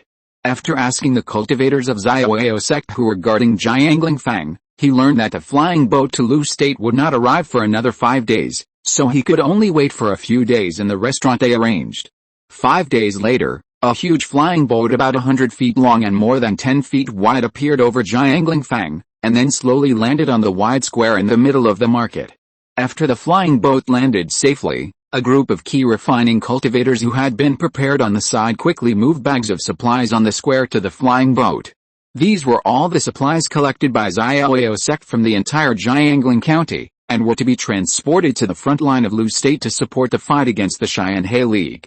Since the Xianhe League launched the battle to attack the state of Lu, 5 or 6 countries around the floating cloud mountains, including the state of Wei, have sent many monks to the front line of the state of Lu to support the Lingyuan sect. In addition to sending people to support, the most important thing is the most urgently needed supplies on the battlefield. The magic tools and talismans needed for the battle, the elixirs for healing, the spiritual rice and spiritual stones needed for the daily practice of the monks. All of these supplies are consumed in large quantities every day on the front line of the state of Lu. The Lingyuan sect alone cannot afford to support all the monks in this battle. Several surrounding countries must also contribute. The Xiaoyao sect in the state of Wei has been collecting these supplies and transporting them to the state of Lu since half a year ago. This is also a matter of course for the Xiaoyao sect, facing such a powerful enemy as the Xianhe League. If no one cares about the life and death of the Lingyuan sect, it is only a matter of time before the entire state of Lu is captured. At that time, it will be the Xiaoyao sect who will have a headache. With the enemy at hand, no matter what happened before, everyone still understood the principle of the lips and teeth are cold. Only by fully supporting Lingyuan sect to withstand the attack of Xianhe League, can the sects of the surrounding countries live a stable life and occupy the immortal cultivation resources in their own territory for a long time. These materials transported to Jianglingfang were naturally transported from Qing County. Half a year ago, several major foundation building families in Qing County all received an order from Xiaoyao sect to collect materials. Collecting these materials was not free. Xiaoyao sect would use spirit stones and some good deeds to purchase these materials from various families. After these materials were moved to the flying boat, Song Qingming followed several cultivators and walked up. They were all foundation building cultivators who went to the front line to support this time. They all came from Jiangling County in the northwest of Uyghur. If you're listening to this novel on a channel other than Fanfic World, it means they downloaded and uploaded it without effort. We cordially invite you to visit our channel, Mundo Fanfic Novelis. There you'll find the original version of this story and you can explore many other novels of various genres. We're waiting for you to immerse yourself in a world of incredible novels. Chapter 311 Zhao Fenglian. Although Song Qingming was a cultivator from Qing County, he would occasionally go out to the nearby Jinshanfang and Jianglingfang after practicing. Although he could not say that he had seen all the foundation building cultivators in Jiangling County, he still knew some of them. After taking a look at the people who boarded the ship together, Song Qingming was somewhat surprised to find someone he knew, Xiao Rongsu, a foundation building cultivator from the Xiao family in Pingayang County. Song Qingming had already met her when he went to Pingayang County to purchase magic tools more than 10 years ago.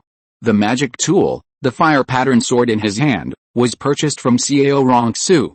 Since then, whenever Song Qingming went to Jinshanfang to purchase spiritual objects, he would stop by the Shu Yiding of the Xiao family to see if there were any spiritual objects he needed. After going back and forth, Song Qingming and Xiao Rongsu, who was in charge of the Jinshanfang industry of the Xiao family, became familiar with each other.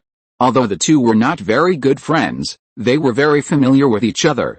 Song Qingming had not been to Jinshanfang for a long time because he had been busy in the past few years. Seeing Xiao Rongsu on the flying boat heading to Lu State for support, Song Qingming, who was alone, felt a little familiar and took the initiative to step forward and greet her. Before Song Qingming approached, Xiao Rongsu had already noticed him, and bowed and said first, "Fellow Dao Song, what a coincidence, I didn't expect to meet you here, I haven't seen fellow Taoist Cao for many years. Are you alright? Are you going to lose state together this time? Cao Wanjiang of the Cao family is almost at the end of his life.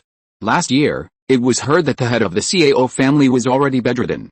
Logically, as the next generation head of the Cao family, Cao Rongsu should stay in the Cao family to manage affairs at this time, and should not go to the front line of Lu State thousands of miles away with Zhao sect. The head of the family ordered me to go out and gain some experience. I just happened to have this opportunity, so I took the initiative to come here. This is fellow Taoist Zhao from Funiu Mountain. He also came with me from Pinggyang County. Following Cao Rongsu is another foundation-building cultivator named Zhao Mengzhen. He was also a foundation-building cultivator from Pinggyang County. Pinggyang County was the largest county in Jiangling County, and there were many foundation-building families there. That was why they were recruited with 2 foundation-building cultivators at the same time this time. Zhao Mengzhen was the only foundation-building cultivator in the Zhao family. He had built his foundation earlier than Song Qingming. When the monsters were rioting, Song Qingming was still a small Qi refining cultivator and had seen him from afar. However, Zhao Mengzhen's cultivation talent was only average. He had only cultivated to the 5th level of foundation building cultivation now, and was not as good as Song Qingming, a rising star. Fellow Taoist Song, we are lucky to be together this time. Please take care of each other. As soon as Cao Rongsu finished the introduction, Zhao Mengzhen, whose face was already full of smiles, hurried forward and bowed solemnly to Song Qingming. Okay. Fellow Taoist Zhao, you are too polite, facing Zhao Mengzhen's intention to get close to him. Song Qingming just nodded indifferently without saying much. Although he was not very familiar with him, Song Qingming had heard a little about Zhao Mengzhen's character. This person was also a versatile character like Lu Xingde. With Song Qingming's many years of experience in dealing with things, it would be better not to make close friends with such a person, otherwise it would not be strange if he suddenly sold you out with a smile one day. After Song Qingming and others got on the boat, the flying boat, under the control of several Zhao sect disciples, quickly flew up again and slowly entered the high sky, heading south quickly, and the speed was comparable to that of an ordinary foundation-building cultivator flying with a sword. Large flying boats like this are an important tool for the Zhao sect to transport supplies. Usually, except for transporting supplies on several fixed routes in Uyghur, other large flying boats are rarely used.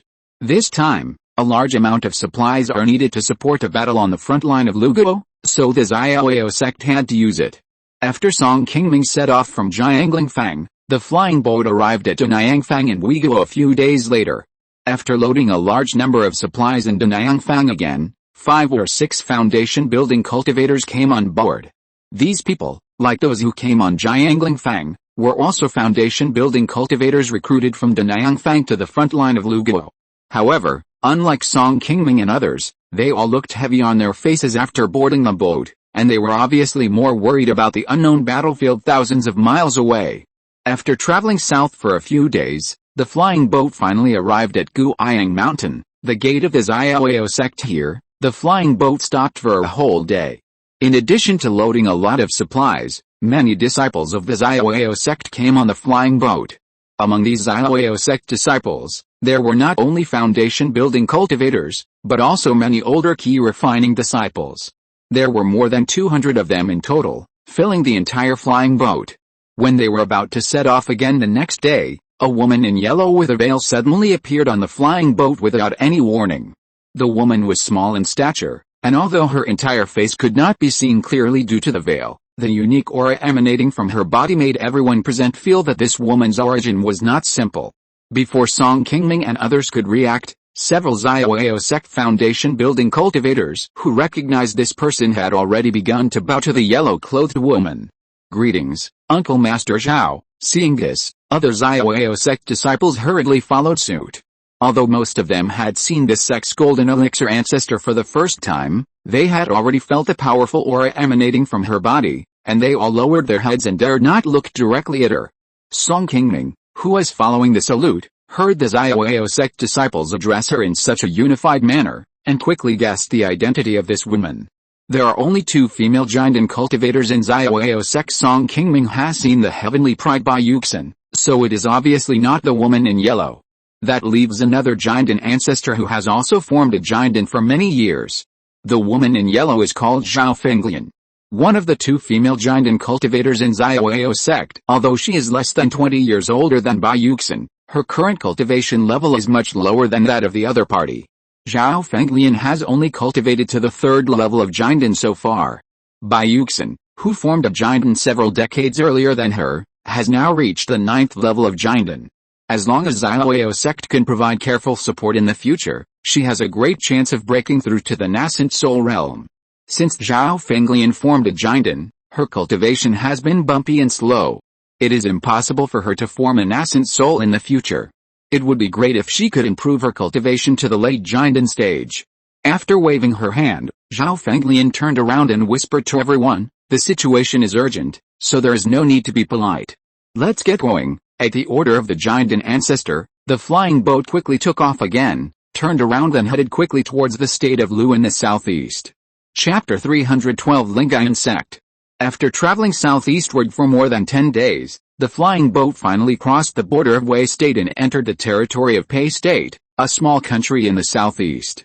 The one who controlled Pei State's cultivation world was a giant sect called Zuanyu sect. This sect had been passed down for thousands of years. Although there had been no unyielding cultivators in the sect for thousands of years, there were still 6 giant cultivators in Zuanyu sect, and there were more than half of the foundation building and Qi refining cultivators in Xiaoyao sect. There were several small countries of similar size to Pei State at the border between Wei State and Lu State in the southeast. These small countries were controlled by some giant sects. At this moment, like Wei State, they were also fully supporting the battlefield of Lingyuan sect of Lu State. After entering Pei State, Song Qingming found that the scenery and towns here looked a little different from those of Wei State in the north. After practicing Taoism for so many years, Song Qingming had never left Wei State to go to other countries. He was also quite interested in these scenery and things he had never seen. He had been sitting in the warehouse specially prepared for foundation building cultivators, admiring the beautiful scenery below that he had never seen before. After passing through Pei State, it was the territory of Lu State. When the flying boat arrived here, Zhao Fenglian, who had not shown her face since boarding the boat, suddenly came to the bow. She suddenly released a long white silk and cast a spell to throw it above the flying boat. The long white silk suddenly became dozens of times larger, and also rolled up the white clouds floating beside the flying boat into the white silk. Then the white silk became bigger and bigger, slowly sucking all the clouds close to the flying boat into it.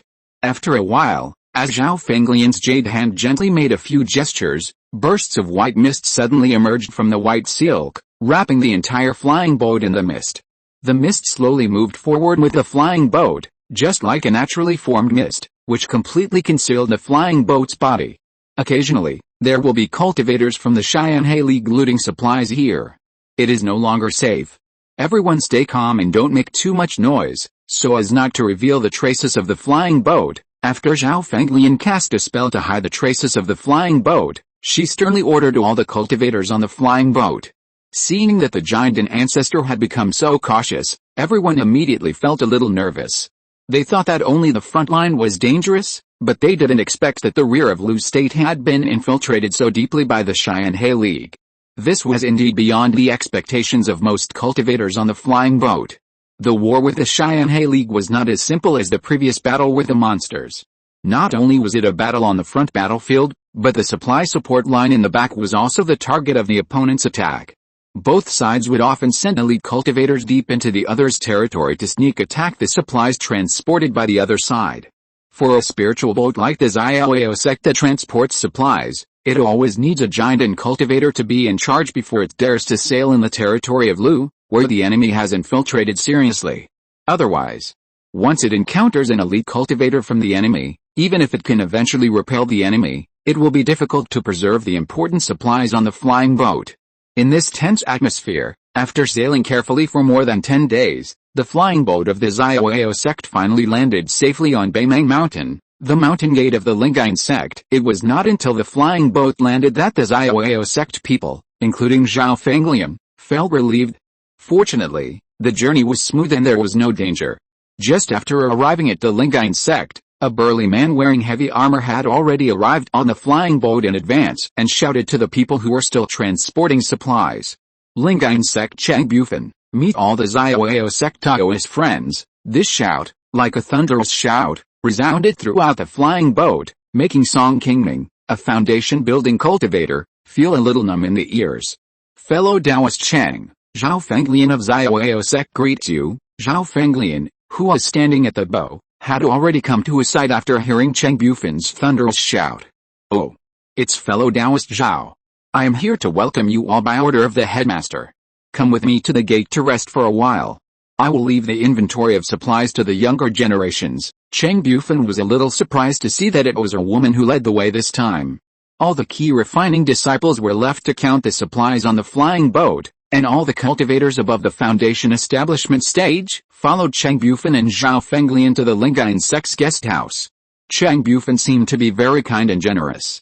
Not only did he arrange a sumptuous banquet for everyone in Xiaoyao sect, he also took the initiative to ask about their well-being, which made people feel that he had no airs of a giant cultivator. This made many cultivators in Uyghur, who are used to seeing high-level cultivators not taking low-level cultivators seriously, feel a little flattered. In fact, it was not because Cheng Bufan, the giant ancestor, really thought highly of them. It was just that for the Lingyuan sect, which was in the midst of a war, there was nothing they could do. After all, the people from Uyghur came from afar to support them, and they were not native monks from Lugao. If they wanted these foreign monks to work hard for them, they had to find a way to get closer to them. The welcoming banquet in front of them was an opportunity for the Lingyuan sect to show its hospitality. It was for this reason that the Lingyuan sect specially arranged Cheng Bufan, an important figure in the sect, to welcome the Xiaoyao sect. The Lingyuan sect now had a total of 8 giant monks and a 5th-level Yuanying Supreme Elder.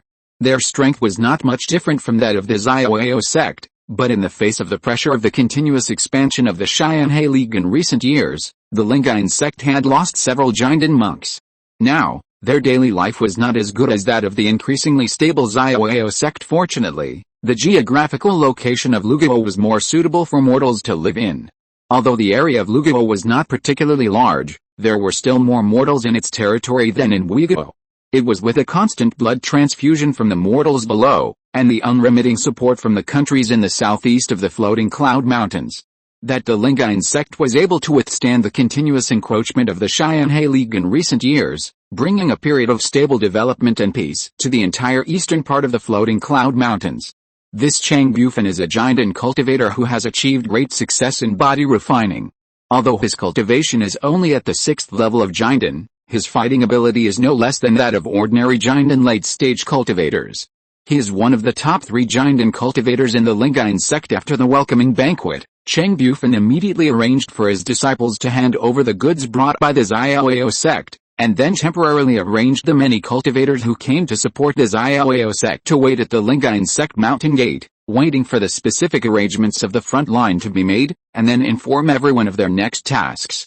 After a few days, the Xiaoyao sect disciples led by Zhao Fenglian quickly left Qingming Mountain. It is said that they went to a battlefield on the southern front line to rotate the Xiaoyao sect cultivators who had been fighting there for several months to return to the sect to rest. Song Qingming and others had lived here for more than 10 days before they received a task assigned by their superiors to go to a market town a few hundred miles away from the front battlefield to help guard and transport supplies there. Chapter 313 Huanglongfang. Huanglongfang is a small market located in the southeast of Lu State. It is slightly larger than Qinghefang and not much different from Jianglingfang where Song Qingming started. However, its geographical location is not far from Liaolong Mountain, the battle line between Lingyuan sect and Xianhe League. It is a very important stronghold for Lingyuan sect in the market. Liu Wengan was discussing with 2 foundation-building monks who were guarding the market with him how to strengthen the defense of this market. This market was originally guarded by 6 foundation-building monks and more than 200 Qi refining monks. More than 10 days ago, a group of infiltrated Xianhe League monks accidentally targeted this market and launched a surprise attack on it while Lingyuan sect was transferring supplies. After a fierce battle, although the Xianhe League's attack was repelled, Huanglongfang also suffered casualties of 3 foundation-building monks and dozens of Qi refining monks. Now the defense of this market is very weak, and the reinforcements have not arrived yet. Liu Wengan and others are living a miserable life in Huanglongfang. Just when they were very depressed, a Qi refining monk suddenly ran in and shouted excitedly to the people present, Senior. Several foundation building monks have come to the north gate and are trying to come in at the door. Did you see who they are? Are they sent by the sect? An old man with a depressed face who heard the news asked the newcomer in a stern voice. Those people are dressed in all kinds of clothes, and I can't see them clearly. Please go over and take a look. What are your eyes for? Do you look down on those sent by the sect? Seeing that the old man was about to get angry again, Liu Wengen quickly stood up and said to the two of them, don't waste time on him. Let's go to the north gate together. The three of them went to the north gate of the market and saw 5 monks standing in front of the market gate. The 5 people were dressed differently, and there was no obvious sign. After Liu Wengen glanced around, his eyes suddenly stopped on a folding fan waved in the hand of one of the young men. It's junior brother Wei and the others. Quickly open the formation and welcome the Taoist friends in. When they heard that it was reinforcements sent by the sect, the many monks guarding the market showed long-lost smiles, and quickly opened a gap in the market to let the people outside in. Hey! Junior brother Wei, you are finally here. Are all of you here to support us? As soon as these people walked into the market, Liu Wengen, who was very happy, quickly took the lead to greet them. After seeing Liu Wengen, Wei Xian, who led the way into Huanglongfang, did not reply to him directly, but first took out a token with a white cloud engraved on it, handed it to the people who came over, and then quietly introduced the people around him. These are fellow Daoists Xiao, Chen, Song, and Gu, who were sent by the Xiaoao sect. They came with me on the order of Uncle Master Cheng to support Huanglongfang. There are also 50 Qi Refining disciples traveling with us. They walk slowly, and it is estimated that it will take 4 or 5 days for us to arrive. Before we set off, Uncle Master Cheng said that the situation here is rather urgent, so we discussed it and rushed here ahead of time. Thank you, Junior Brother Wei and several fellow Daoists. More than 10 days ago, a group of cultivators from the Xianhe League attacked the market. There were not many people in this group, only a dozen or so, but they were all cultivators in the foundation establishment stage and they were carrying formation breaking beads. The market formation was broken through without any effect at all. After a hard battle, we lost several fellow Daoists before we barely repelled them. We estimate that these people suffered a loss last time and gained nothing, so they will definitely come again, so we sent an urgent letter to Uncle Master Cheng for help. Speaking of this, Liu Wengen and his companions are still a little scared. The number of cultivators who attacked the market was not large, but all of them were masters above the foundation building stage. They quickly defeated the 6 foundation building cultivators on their side. If they had not decisively sacrificed a 3rd-level spiritual talisman to shock the enemy, Huanglongfang would have become a ruin. Fortunately, you, fellow Daoist Wei, came to support us in time. With the help of several fellow Daoists in the future, Huanglongfang will have the confidence to defend the market even if that group of people kill us again, the foundation building cultivator who came with Liu Wengen said to everyone with a smile. Fellow Daoist Wen is right. Now that you are here, we feel relieved. Fellow Daoists must be tired after traveling all the way. Let's go and rest for a while, Liu Wengen said, and introduced the 2 foundation building monks who followed him to the market. Then he personally took Wei Xian and the others to the best place in the market to choose the caves they needed for cultivation. After randomly choosing a cave, Song Qingming sat in meditation and replenished his mana to perfect state. After leaving the Lingyuan sect's mountain gate, Song Qingming, Xiao Rongsu, Zhao Mengxian, and Guyang Xiao, a foundation-building monk from Liuyan County, followed Wei Xian, who was sent by the Lingyuan sect to lead the team, to receive the task of supporting Huanglongfang. This time the task was more urgent. At Wei Xian's suggestion, several people broke away from the Qi Refining monks who were walking behind, and flew thousands of miles directly to Huanglongfang on their swords. From the conversation between the few people just now, Song Qingming, who had just arrived, felt a subtle relationship. This market town did not seem as safe as he had imagined before he came. According to Liu Wengen, the cultivators who infiltrated from the Xianhe League were about to break through this market town in the last wave of attacks. If the next wave of attacks really came so soon, Song Qingming knew without thinking that the hope of defending this market town with just a few people was also not very great. Fortunately, this mission was with Xiao Rongsu and the other 2. No matter what, it was considered that there was an acquaintance with each other, and they could always take care of each other, which was better than carrying out a mission alone. Since this mission was so dangerous, It seemed that he had to make some preparations early to prevent any accidents. A few days after Song Qingming and others came to Huanglongfang, the Qi refining cultivators who came to support them also arrived here, and there were many more people in the entire Huanglongfang. Before the battle with the Xianhe League, Huanglongfang was originally a prosperous market town like Jianglingfang. Since the war began, Huanglongfang has been getting closer and closer to the front line, and it has lost its former prosperity. In the past year, because Lingyuan sect often needs to pass through here to transport supplies, they simply took control of this market. Now there are no other merchants and monks in Huanglongfang, only the industries of Lingyuan sect and the guards guarding the market. Chapter 314 Level 2 Puppet Beast. In such a tense atmosphere, more than half a month passed. Strangely, Huanglongfang was always very peaceful. There was no attack from the Xianhe League monks as everyone imagined. Huanglongfang finally settled down on the surface. The people responsible for guarding the market gradually relaxed their tense nerves and lived a relaxing life. In addition to daily practice and taking turns to guard the gate of the market, Song Qingming and other foundation-building monks did not have other specific things to do, unlike in Qinghefeng where they had to manage trivial matters in the market. Song Qingming had extra time and often wandered around in several shops opened by the Lingyuan sect in the market. Because there were no shops opened by other monks in the market, all the monks stationed here who wanted to purchase or exchange materials with merit could only go to these shops opened by the Lingyuan sect. After Song Qingming came to Huanglongfang and stayed for a while, he found that there were many special spiritual objects here, which were not available in Weiguo. There were also some low-level spiritual objects that could be seen everywhere in Weiguo market, but they could not be found here. There are many puppet beasts in the market of Lu State, such as the very rare puppet beasts in Wei State.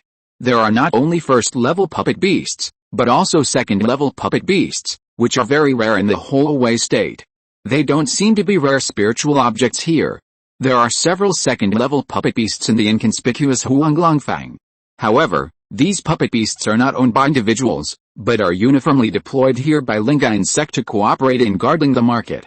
They belong to the assets of Lingyuan sect. After staying in Huanglongfang for a while, Song Qingming gradually understood all the guarding forces of this market.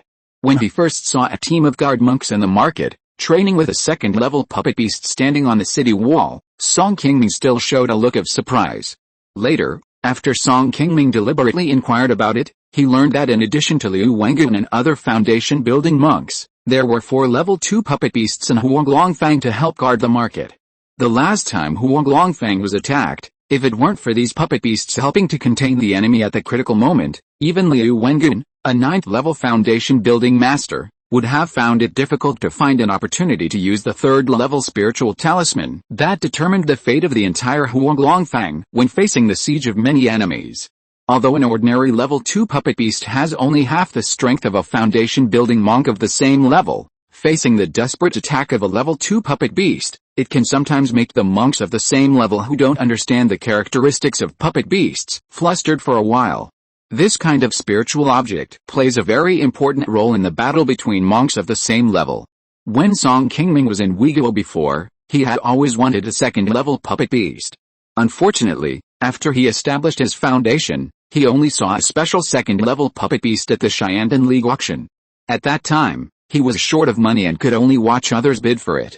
Later, he no longer lacked these spiritual stones, but unfortunately he never saw similar spiritual objects again. Come to Luguo for support. Now as long as you have enough merits, you can immediately go to the Lingyuan sect's Good Merit Hall to exchange for a second-level puppet beast. There are not only second-level puppet beasts there, but even if you want a 3rd-level puppet beast, the Lingyuan sect can also take it out, provided that you can earn so many merits, many of which are exchanged for life. All the spiritual objects in the Lingyuan sect's Good Merit Hall can only be exchanged for a certain amount of merits. Now Song Qingming has far less merits in his hands to exchange for spiritual objects, such as second-level puppet beasts, so he can only sigh in despair. When Song Qingming was still in the Qi refining stage, he had operated several first-level puppet beasts.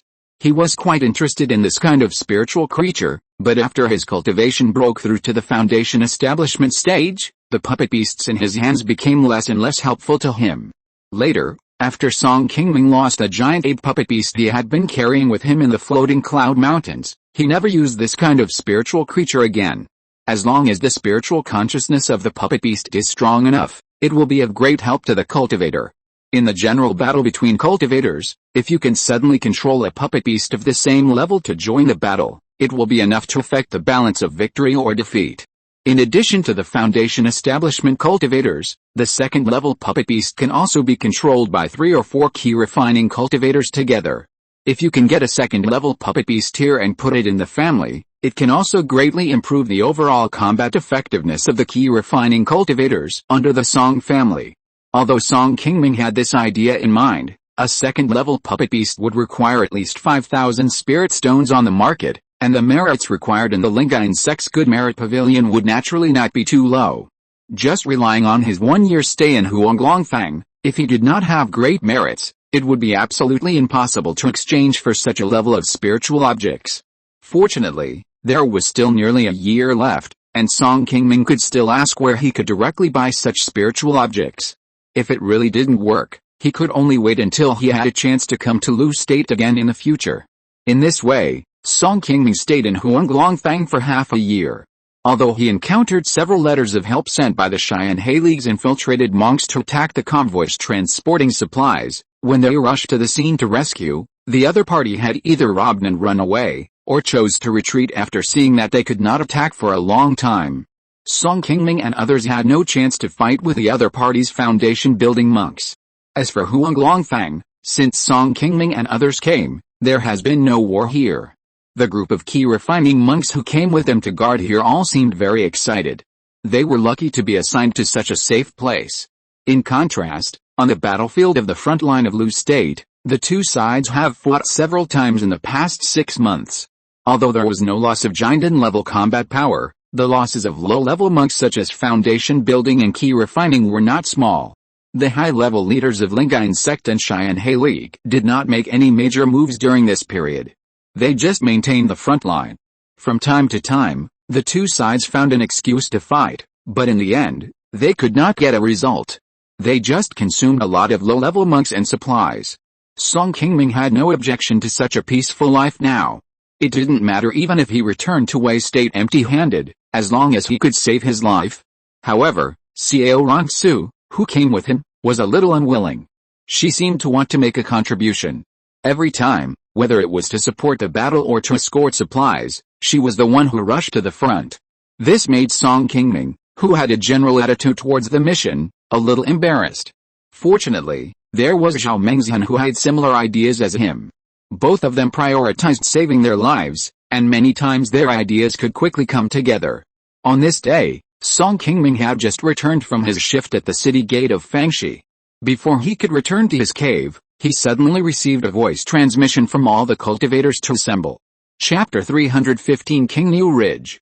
Song Qingming quickly came to the gathering place in the middle of the market, and saw that in addition to some Qi refining monks stationed in the market, Liu Wengyuan and Xiao Rongsu, the two with the highest cultivation in the entire Huanglong market, were already waiting here.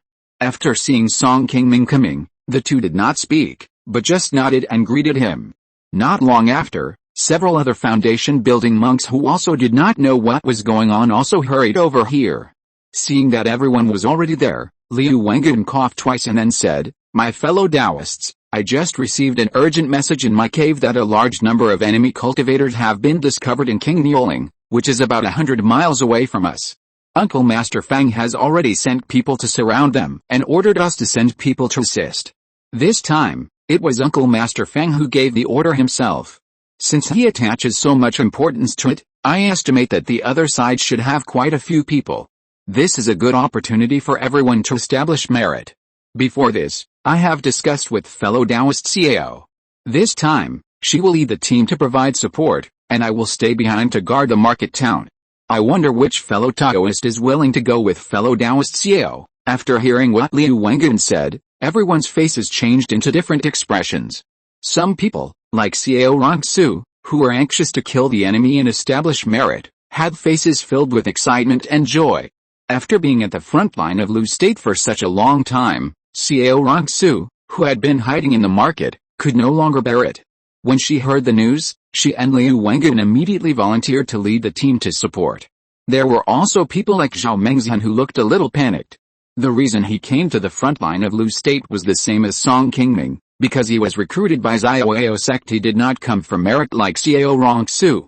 Zhao Mengzhen naturally did not want to participate in such a dangerous battle. After being at Huanglongfang for such a long time, Zhao Mengzhen actively carried out several missions with Xiao Rongsu, Song Qingming and others, but he was actually very cautious every time he went out. He would not think of taking the initiative to take risks unless it was a necessary battle. As soon as Liu Wengyuan finished speaking, several people immediately asked to go with Xiao Rongsu to carry out the support mission, including Song Qingming, who also wanted to go out and find an opportunity to see if he could earn some merit. My fellow Taoists, the matter is urgent, so I'll leave it to you. I hope that everyone can gain something this time and complete this mission smoothly. After a quick discussion, everyone immediately decided on the candidates to go. In addition to Xiao Rongsu and Song Qingming, there are Wei Xian and Wen Hao, a foundation-building cultivator who was originally stationed in the market. In addition, there are more than 40 elite Qi refining disciples traveling with him. At the beginning, Song Qingming, who came to Lu, actually had similar ideas to Zhao Mengzhen. He thought that he could give an explanation to Xiaoao sect in the front line, and tried not to take the initiative to participate in risky missions. However, after he saw the second-level puppet beast, Song Qingming gradually changed his mind. Now he is also very interested in this opportunity to earn merits, and he is also looking forward to this action.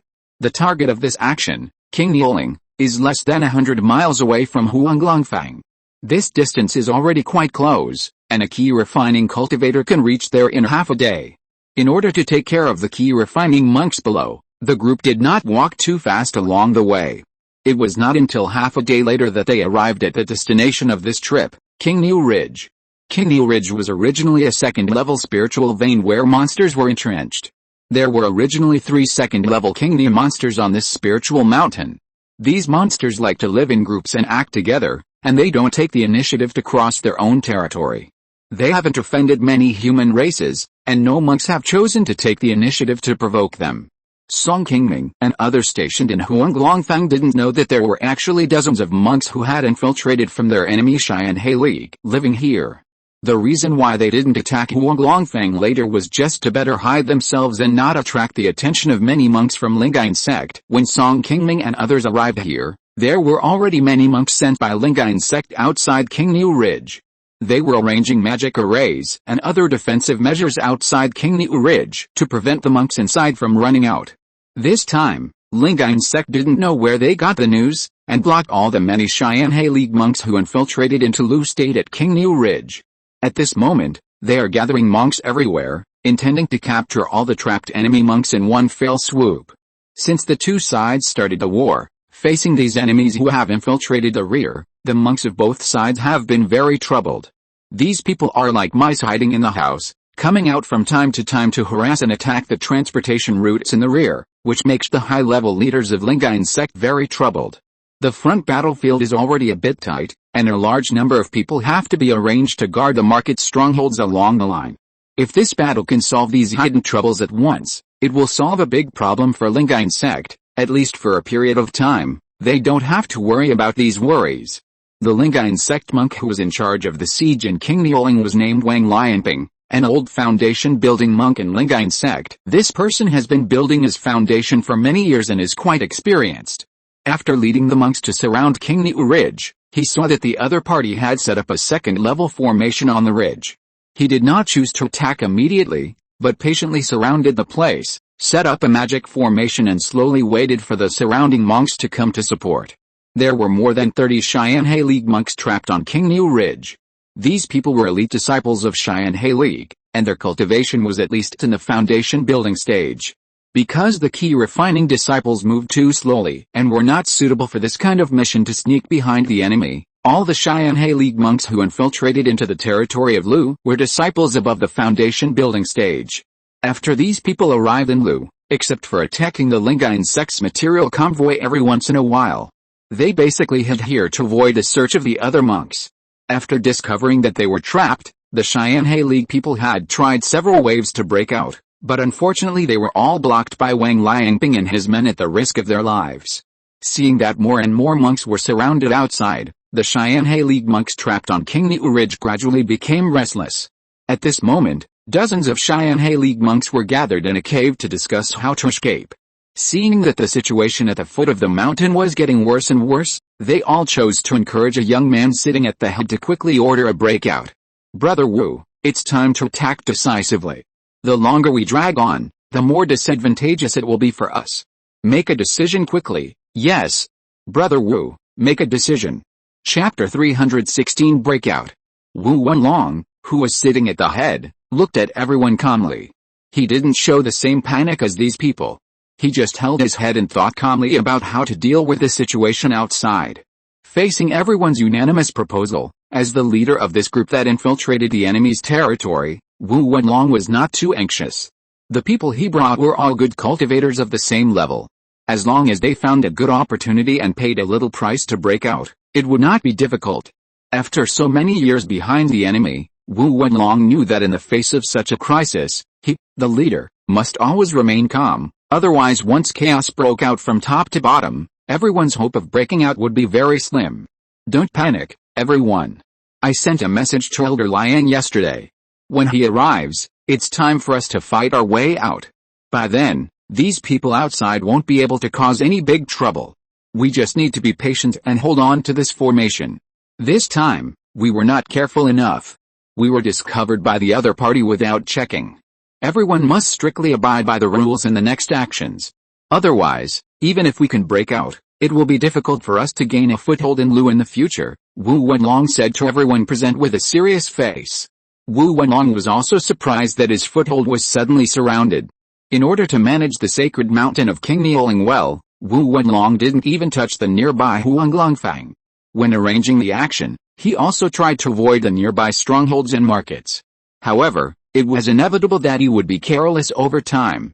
The reason why Wu Wenlong and his men were surrounded here this time was because a cultivator below secretly detained the storage bag of a killed Lingyuan sect cultivator in a recent operation. This person happened to be the direct descendant of a Jinden elder in the Lingyuan sect, and had a spiritual object bestowed by this ancestor. It was because of this small negligence that the Lingyuan sect cultivators found them here and surrounded them tightly.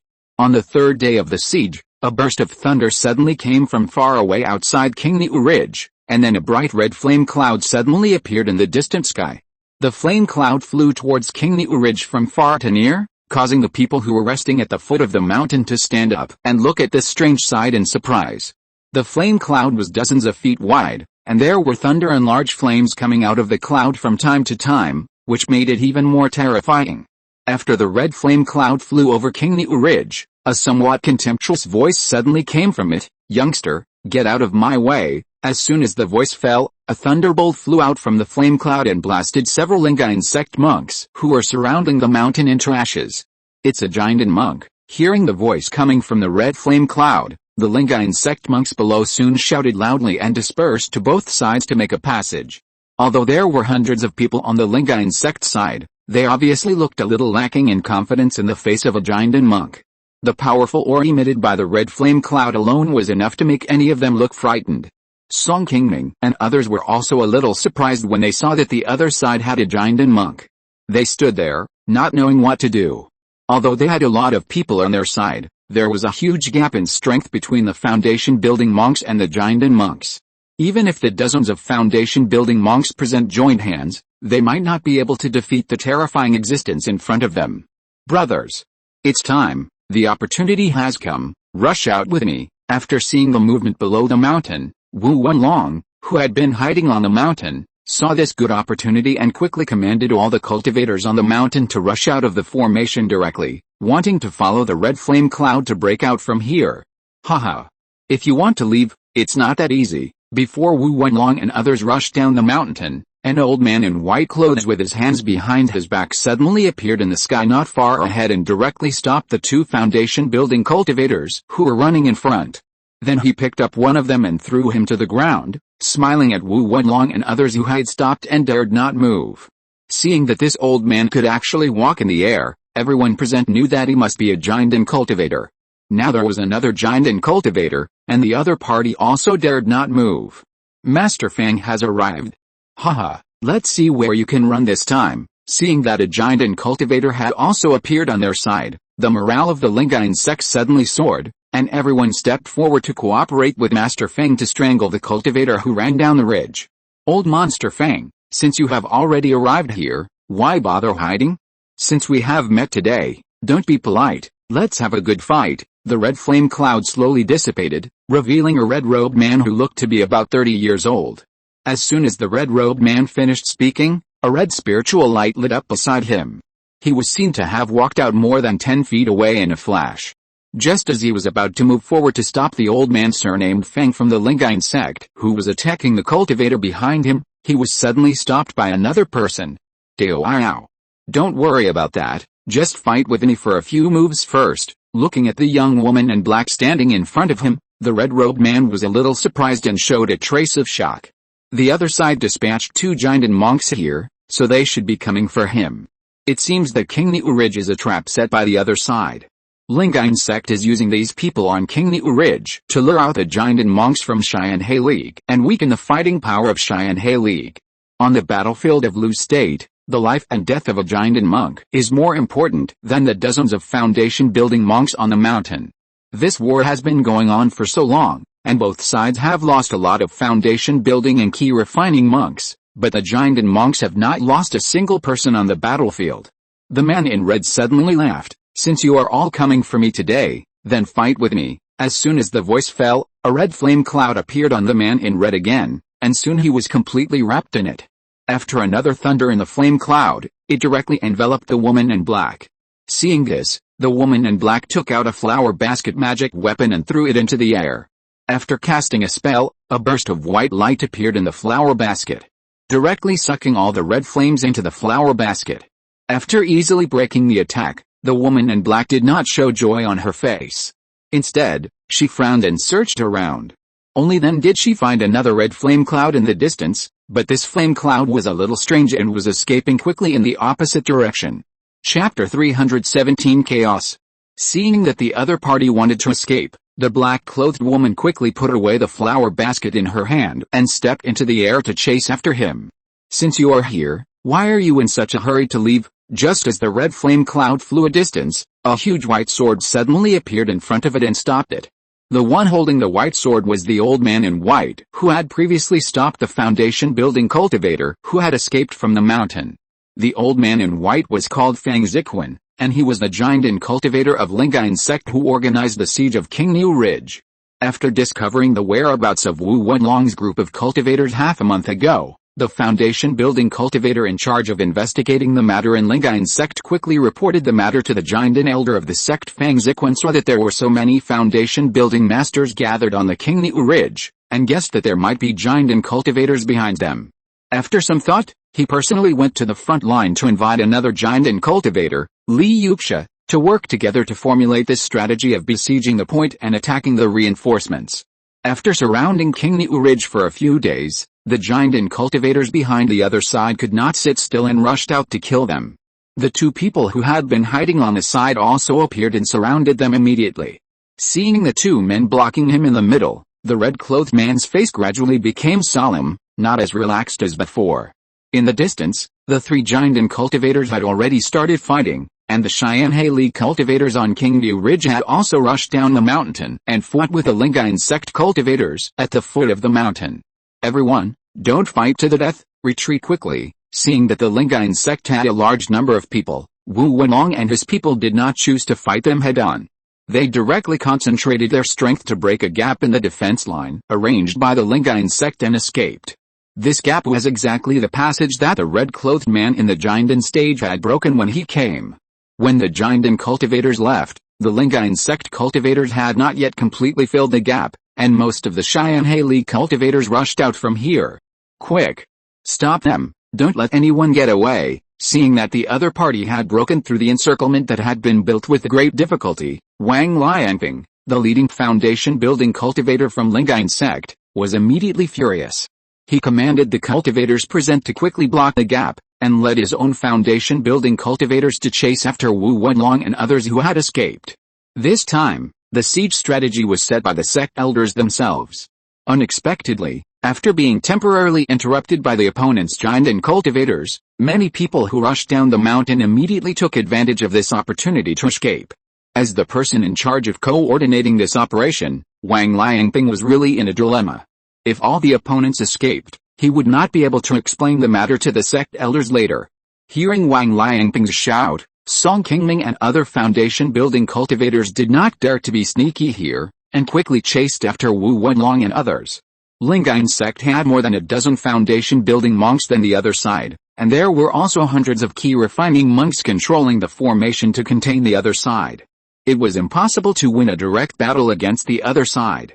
However, facing Wu Wenlong and his men who wanted to escape after breaking through the defense line, Song Qingming and his men had no good solution and could only bite the bullet and chase them. They were all foundation-building monks, and the other side was determined to escape. It was difficult for monks of the same level with similar strength to keep the other side.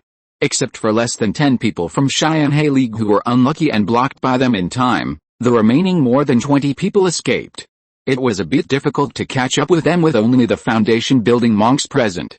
Anyway, no matter whether they could catch up or not, and how many people they could stop, Song Qingming and his men would try their best to chase them.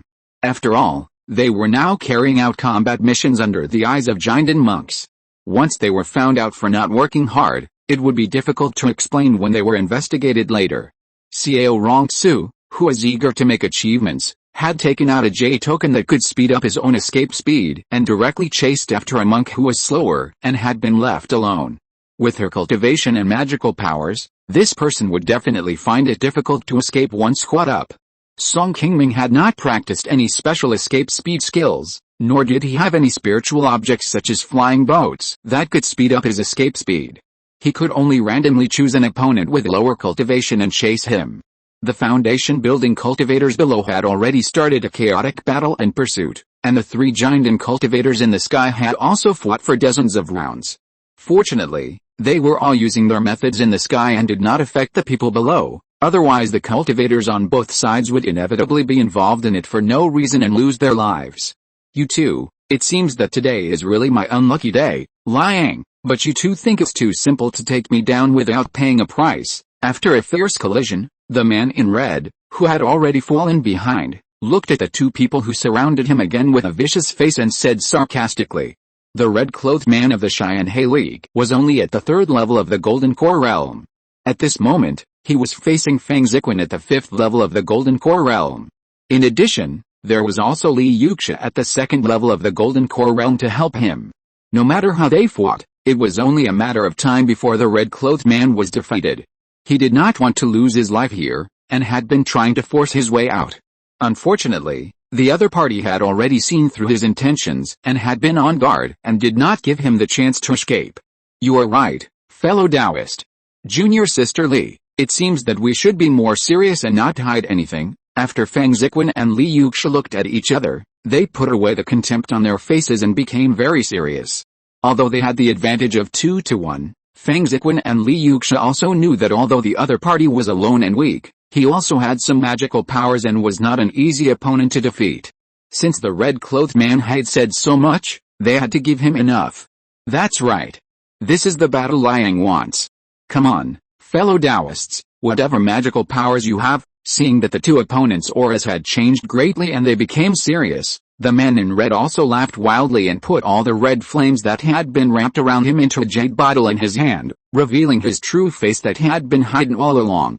Seeing that the other party had taken the initiative to put away the flames on his body, Feng Ziquan and the other man's faces changed, and their eyes were already filled with a hint of murderous intent. The 2 of them showed their magic weapons and launched a more fierce attack on the man in red than before.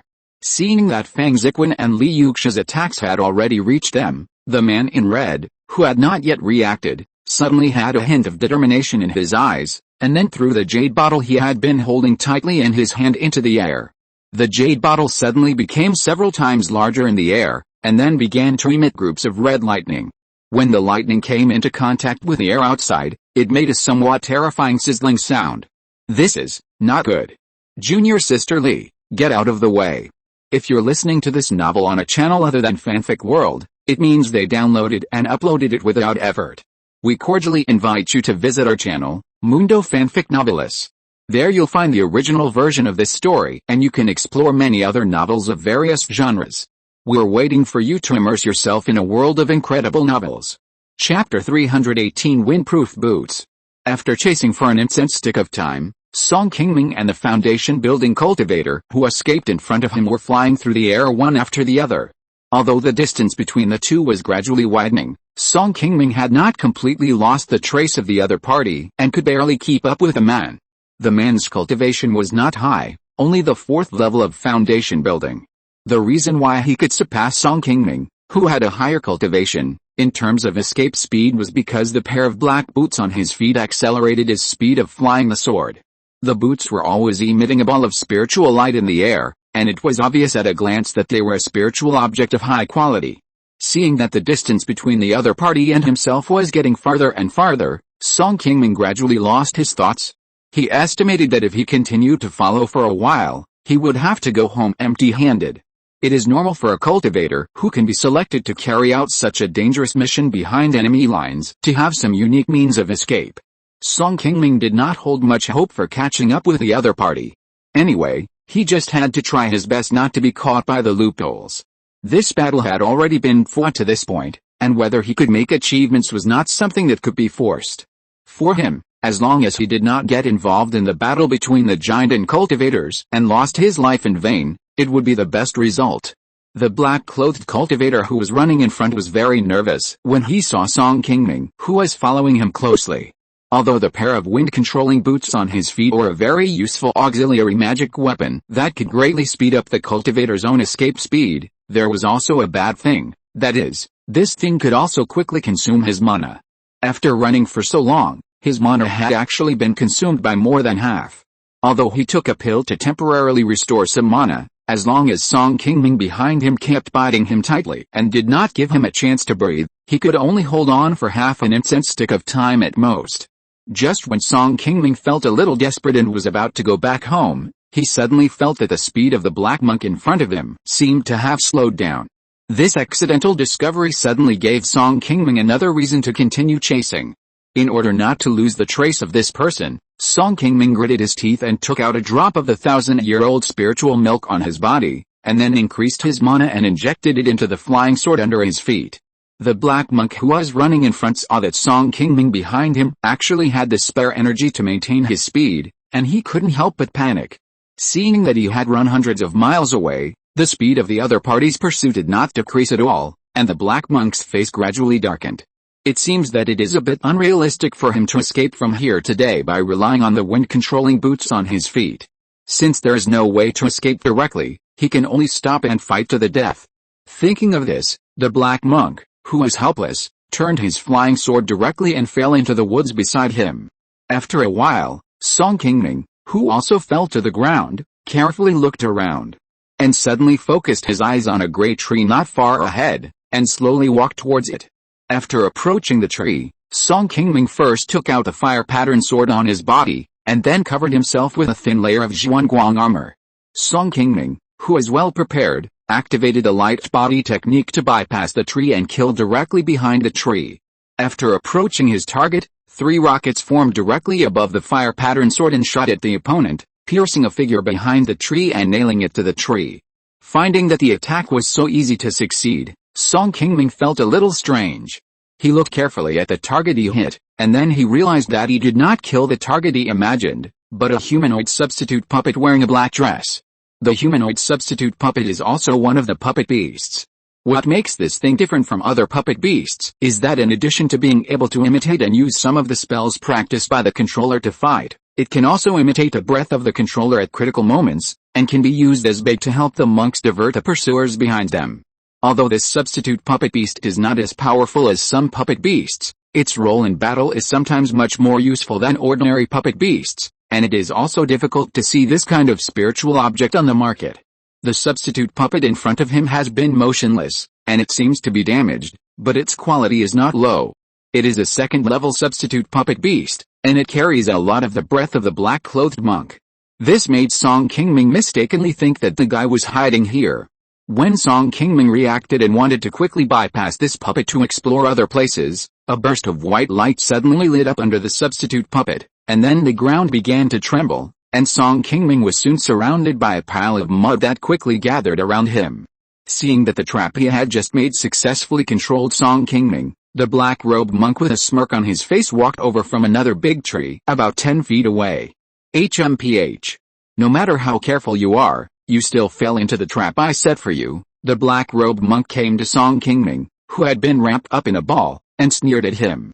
In order to set up this trap, he not only took out the substitute puppet on his body as bait, but also used the only second-level talisman on his body, which was also a huge investment. After carefully looking at the earthen mound that was surrounded and seeing that there was no flaw, the black-robed monk directly took out a flying sword and cast a spell to stab it into it. The tip of the sword suddenly stopped just after it sank into the earthen mound.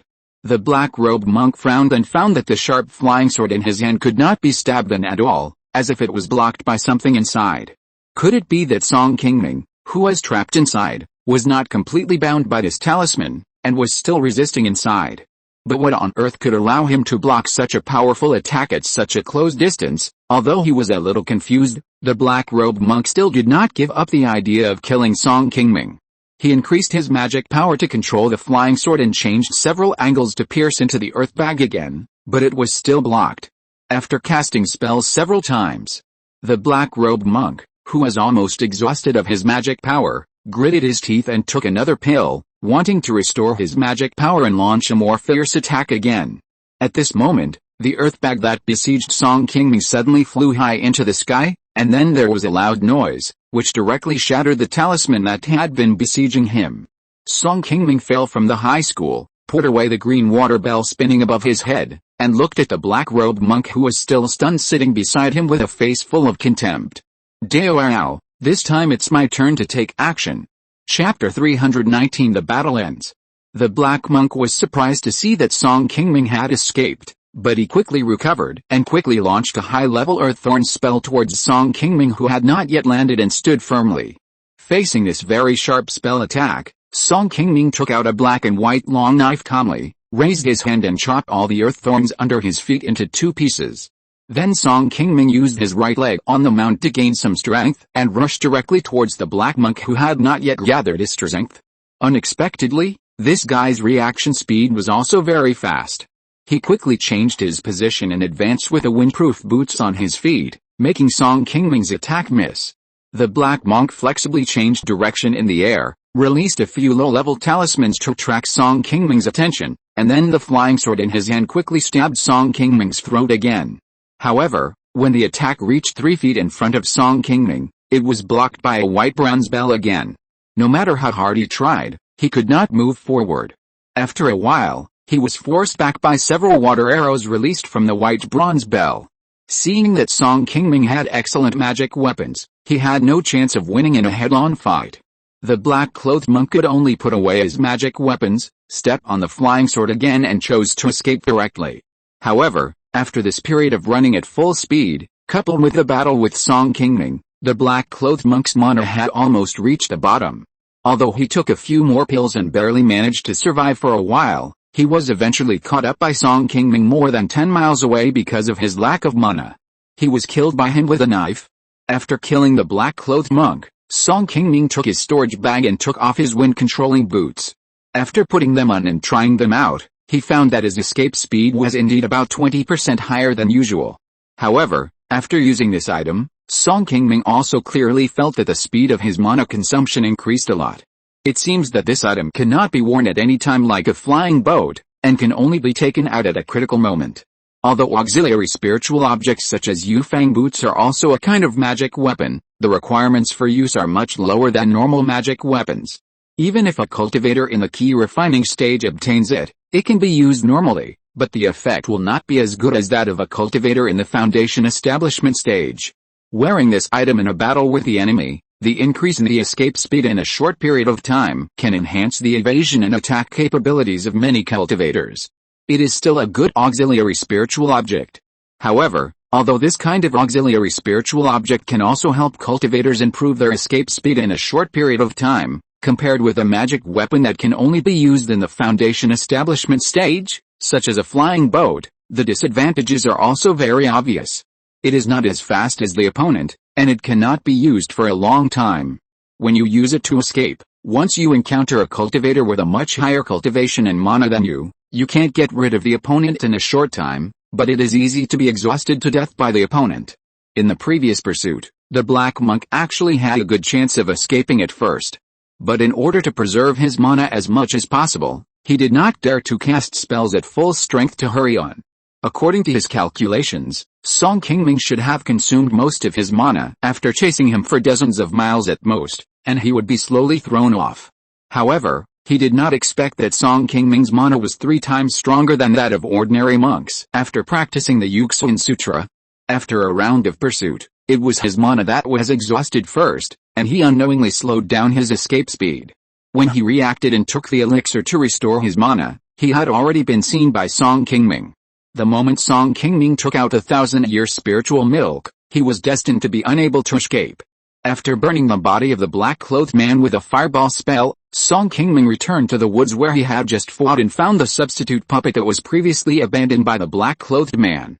What surprised him was that the puppet was severely damaged and could no longer be used normally. No wonder the black-clothed monk did not control the puppet beast to attack together, but only took it out as bait to ambush him once. A normal second-level substitute puppet beast can be worth at least 2,000 or 3,000 spirit stones in the market. He thought he could make a fortune by getting this puppet beast, but he was happy for nothing.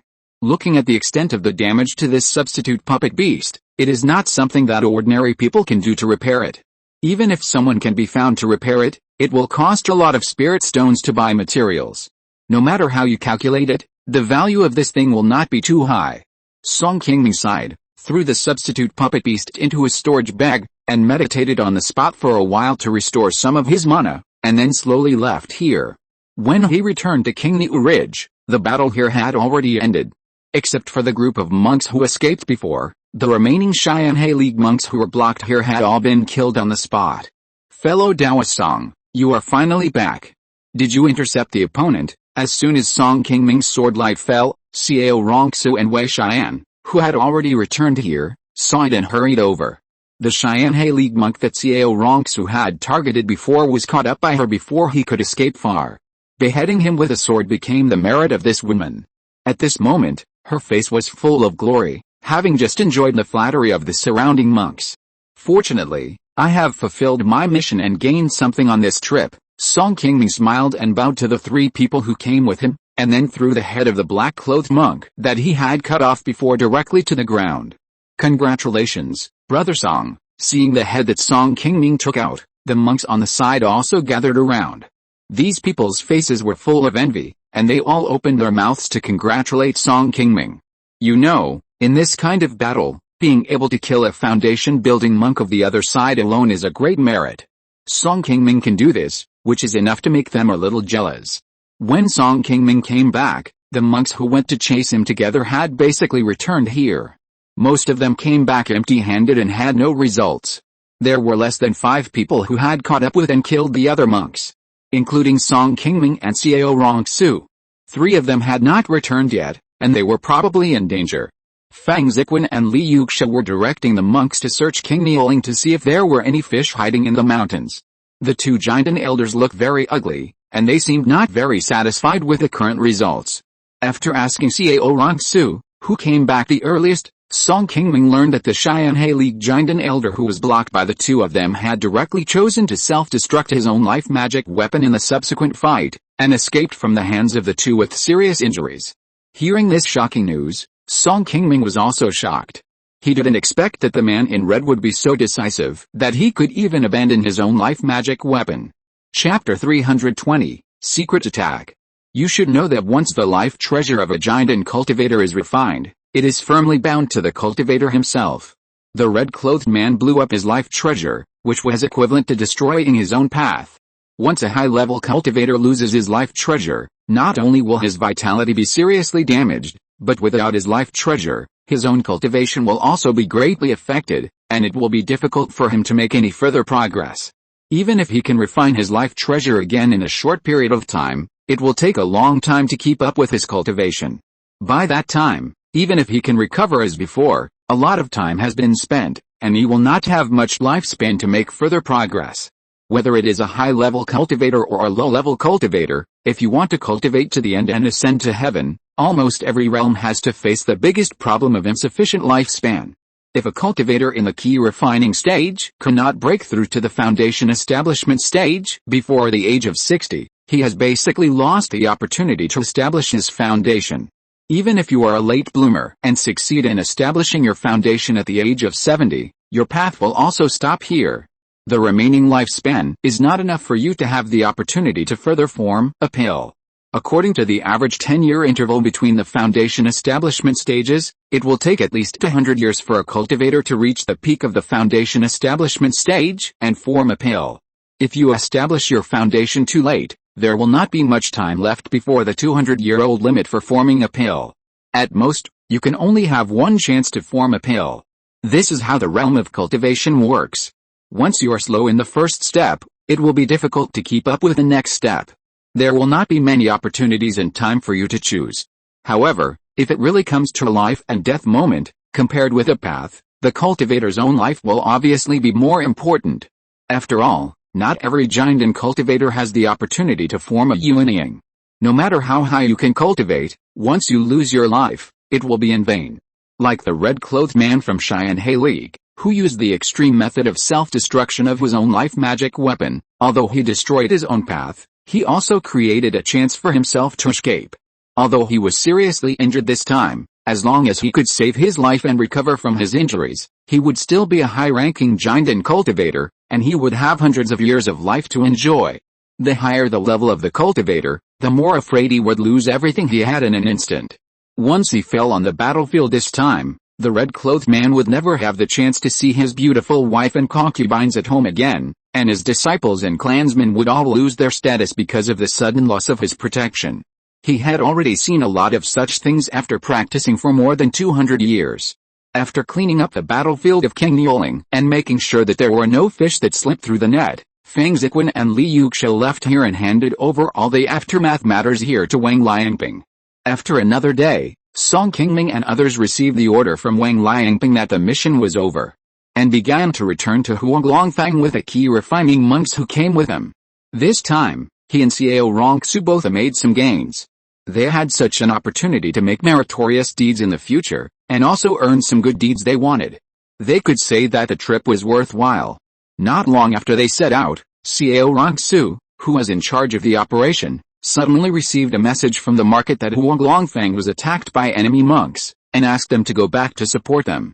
Upon receiving this news, Song Qingming and others were shocked. They did not expect that Wu Wenlong and others who had just escaped from Qingming 2 days ago would attack Huanglongfang, which was only more than 100 miles away from Qingming. After discussing for a while, they decided to send a few Qi refining monks to Qingming to report the news, and then the 4 of them went to the market to support them. After leaving behind the Qi refining monks below, the few people flying on the swords arrived near Huanglongfang in just over an hour. From a distance, the whole market was already in flames, and Song Qingming and his companions were immediately nervous, thinking that it was all over. They hurried and rushed, but they were still a step late. After the few people carefully approached the market, they found that there were almost no living people in it. There were flames everywhere, and most of the market had been set on fire. After searching in the market, Song Qingming and his companions found a pile of corpses of monks guarding the market, but no living people. For a while, they looked at each other and didn't know what to do. Among these corpses, there were not only the young monks who had been with them day and night, but also 2 foundation-building monks, Zhao Mengzhan and another monk named He, who had stayed behind to guard the market. When receiving this mission, Zhao Mengzhan was determined to stay safe and did not go with them. He chose to stay and guard the safety of the market. Unexpectedly, man's plans are not as good as God's plans. After being chased, Wu Wenlong and his group not only did not leave here, but unexpectedly attacked Huanglongfang and killed Zhao Mengzhan here. The Zhao family in Pingayang County only had Zhao Mengzhan, a foundation-building cultivator. This sudden loss of the family's only foundation-building cultivator was like the sky falling down for the Zhao family. Even if Zhao sect issued a pension to the Zhao family, it would be difficult for them to return to their original level in a short time. Almost all the immortal families in the world of immortal cultivation have ups and downs like this. There will be a family like the Song family that rises slowly, and there will also be a family like the Zhao family that suddenly declines, and there will also be a family like the Wang family that can last for a long time. After casting a water-attributed spell to put out the fire in the market, when several people were about to leave here first, an old man in a Taoist robe hurried here on a flying sword. It's fellow Taoist Liu. Brother Liu, what on earth happened here?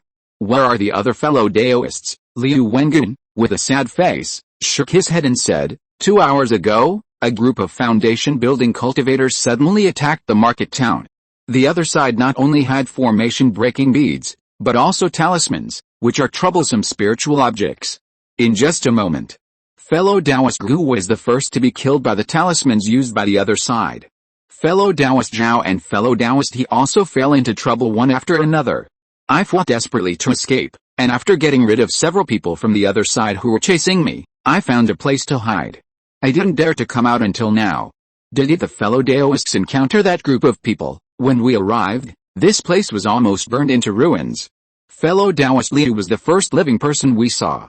From what we can see so far, the group of people who attacked the market town are probably the ones who escaped from our encirclement and suppression on Qingming Ridge a few days ago, Xiao Rongsa replied to Liu Wengun with a heavy heart. Chapter 321 Betrayal. After hearing Xiao Rongsa's account of the battle at Qingming Ridge, Liu Wengun quickly confirmed that it was Wu Wenlong's group that attacked Huanglongfang. He didn't seem to expect that there was such a group of bandits hiding on Qingming Ridge next to the market. After hearing the news, his face was also very surprised. Fellow Taoists, the market has been destroyed and we have nowhere to stay. Why don't you follow me to Fangguan and report this to the elders of the sect to see if we can be reassigned a task? Senior Brother Liu, we have sent a message to Senior Brother Wang before we came back. It is estimated that they will arrive here in half a day at most. Let's stay here and wait for him to arrive. Hearing Liu Wengun's idea, Wei Xian, who had been silent, suddenly made a suggestion. Fellow Taoist Wei is right. We have already sent a message to fellow Taoist Wang and the others. If we don't stay here and leave rashly, they will mistakenly think that we are deserting the battlefield. Seeing that Wei Xian raised a different opinion, Xiao Rongsu, who thought it made sense, agreed with him without thinking too much.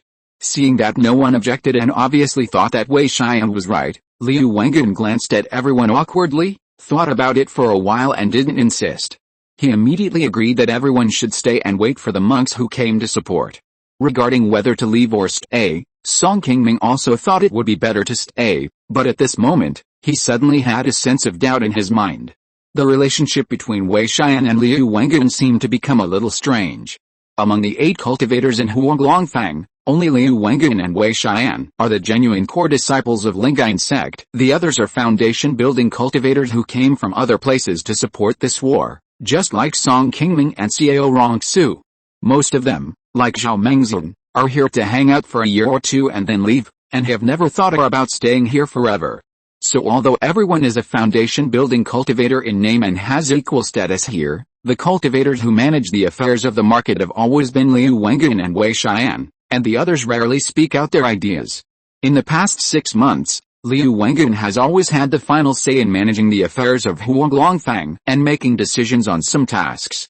Although Wei Xian is also a cultivator of Lingyuan sect, he has basically never raised any objections when everyone in the market discussed matters in the past.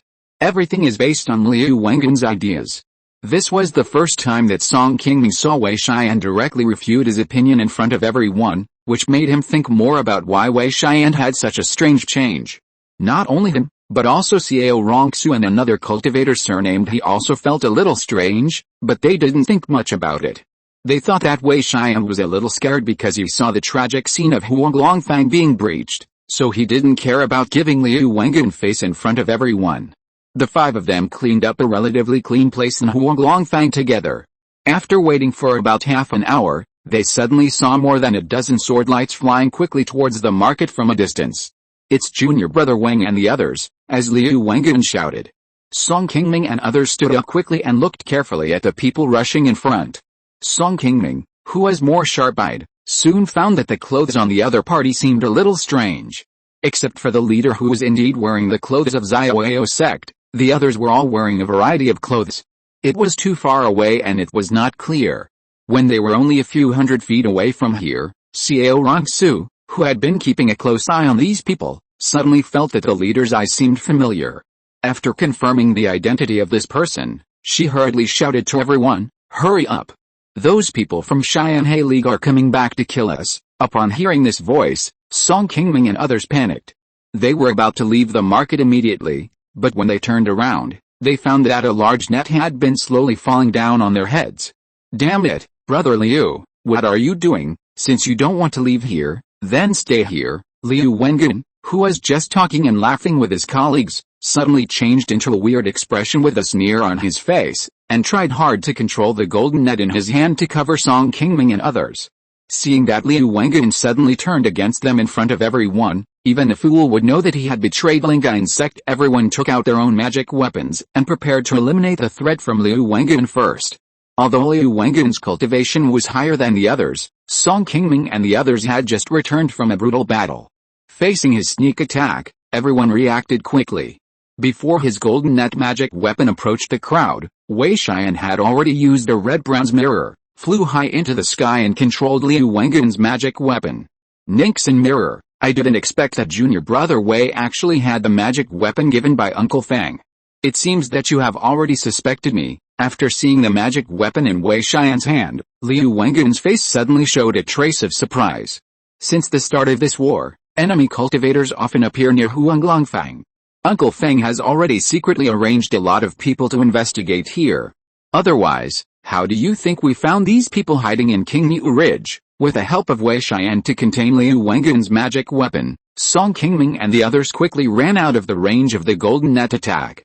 As for Liu Wengen's betrayal, Wei Xian was the only one who had suspected him a long time ago. There was not much surprise on his face. Song Qingming and others just felt a little strange until just now, and had never thought about it. Now thinking back, they suddenly realized that some of Liu Wengen's previous behaviors and some of the things he arranged did have many strange loopholes, but at that time they did not dare to imagine that he had already become a traitor. For example, the enemy attacked Huanglongfang twice in half a year, and other people basically suffered heavy casualties. Only Liu Wengen survived unscathed every time. Now everyone knows that he had already surrendered to the enemy, and all this can be explained immediately. It is estimated that the heavy damage to Huanglongfang in these two battles must have been caused by him behind the scenes. Wu Wenlong had so many people hiding in the ghost place of Qingming for such a long time without being discovered. It seems that this is also inseparable from the secret support of the traitor Liu Wengen behind the scenes. Chapter 322 Enemy. It seems that Liu Wengen arranged for everyone to go to Fangguan first because he wanted to lead them into the opponent's trap. Fortunately, Wei Xian noticed something wrong in time and took the initiative to stop it. Liu Wengen saw that he couldn't trick everyone over, so he had no choice but to find an opportunity to pass a message to Wu Wenlong and others, asking them to come directly to Huanglongfang to help kill Song Qingming and others. As long as Liu Wengen could hold Song Qingming and others for half a quarter of an hour, they would be able to get here in time. By then, with so many people on their side, Song Qingming and others would have no choice but to surrender. Fortunately, Wei Xian had already been prepared for him and didn't let him trap them successfully. Looking at Brother Liu, who had been diligently guarding the sect for more than 100 years, suddenly became a strange person now. Wei Xian, who is much younger than him, really didn't understand it. "Brother Liu, the sect treats you well, why do you want to do such a treasonous act?" Facing Wei Xian's harsh questioning, Liu Wengen's face changed and he suddenly laughed loudly. "We treat me well, but you are too naive, Brother Wei. I have served the sect all my life, but all the resources of the sect are controlled by those giant and elders, and there is no share for people like us. They are always high and mighty. On weekdays, they only see those brothers with good spiritual roots and talents in the sect. No one would care about the path of people like us. I have practiced hard all my life and finally reached the stage where I can form a pill, but I can't get this opportunity. Now Xianhe League is willing to give me a chance to form a pill. I have been practicing all my life just to achieve immortality. What's wrong with me, brother, Ba? You can still say that you betrayed your master so righteously. You are really shameless. Cultivating Taoism for longevity is against the will of heaven. What's the point of relying on others to give you a chance if you don't fight for it yourself? With your character, you can't succeed in forming a pill even if they give you this chance. Fellow Taoist Wei, don't be fooled by his crooked logic. This guy is just a cowardly villain. Xiao Rongsu, who has always been more straightforward, saw Liu Wengen's disgusting face and blurted out unkind words. Fellow Daoists, there are many people on the other side. Let's go east and meet up with senior brother Wang and the others." Without Xiao Rongzi saying anything, Wei Xian also knew who the other side was. Seeing that Wu Wenlong and others in the distance were slowly approaching here, knowing that they didn't have that much time to waste with them, Wei Xian quickly reminded everyone to retreat first. Seeing that Song Qingming and others were about to slip away, Liu Wengan immediately changed his face to a ferocious one and used the magic weapon in his hand to attack everyone again. With someone pestering them like this, it would be very difficult for them to get away. They could only join hands to force back the traitor Liu Wengan, and then they could step on the flying sword and quickly escape from here. Although Wei Xian wanted to kill this thief, it was not the right time. Not long after they stepped on the flying sword, Wu Wenlong and his companions had already arrived at Huanglongfang. Seeing that the cooked duck was about to fly, they hurriedly led everyone to continue chasing. Among Song Qingming and his companions, everyone happened to have some means to increase their speed of escape. Not long after they ran out, Song Qingming was left behind alone. Looking at the people approaching from behind, he could only grit his teeth and take out the wind boots he had just seized not long ago and put them on his feet to increase his speed of escape. These are junior brother Lin's wind boots, senior brother Sun. This guy may be the murderer who killed junior brother Lin. A cultivator from the Xianhe League saw the wind boots on Song Qingming's feet and shouted to someone next to him. Hearing this voice from behind, Song Qingming's eyes suddenly turned white. He was really unlucky this time. He only took out this thing to save his life, but he didn't expect that it would be recognized so quickly. It seems that the spoils of war captured in the future should not be easily taken out and used in front of the enemy. Seeing that someone in the back suddenly stared at him, Song Qingming simply turned the sword light directly, adjusted his direction of advance, changed the angle and continued to walk east, trying to shake off part of the tail first. He and the three people in front of him have already opened up a distance. If he doesn't meet reinforcements in time, he will definitely be the first to be caught up by the other party. In order to prevent himself from being surrounded all of a sudden, Song Qingming can only resort to this last resort. Although they have sent a letter for help to King Muling before, it is hard to say when the other party will be able to rush here to support. In short, everyone should try to rely on themselves first. This man killed junior brother Lin. He is my mortal enemy. Leave this man to me. Please don't interfere later. Seeing Song Qingming change direction alone, a round-faced man who had been staring at Song Qingming before swallowed a vicious word and chose to chase Song Qingming alone. When the people of Xianhe League heard what the man said, they didn't dare to say anything more. They continued to move forward consciously and no one cared about him and Song Qingming anymore. The round-faced man was called Sun Jingaya. He and the black-clothed monk who died in Song Qingming's hands were fellow disciples of the same master. Their master actually died unexpectedly outside a long time ago.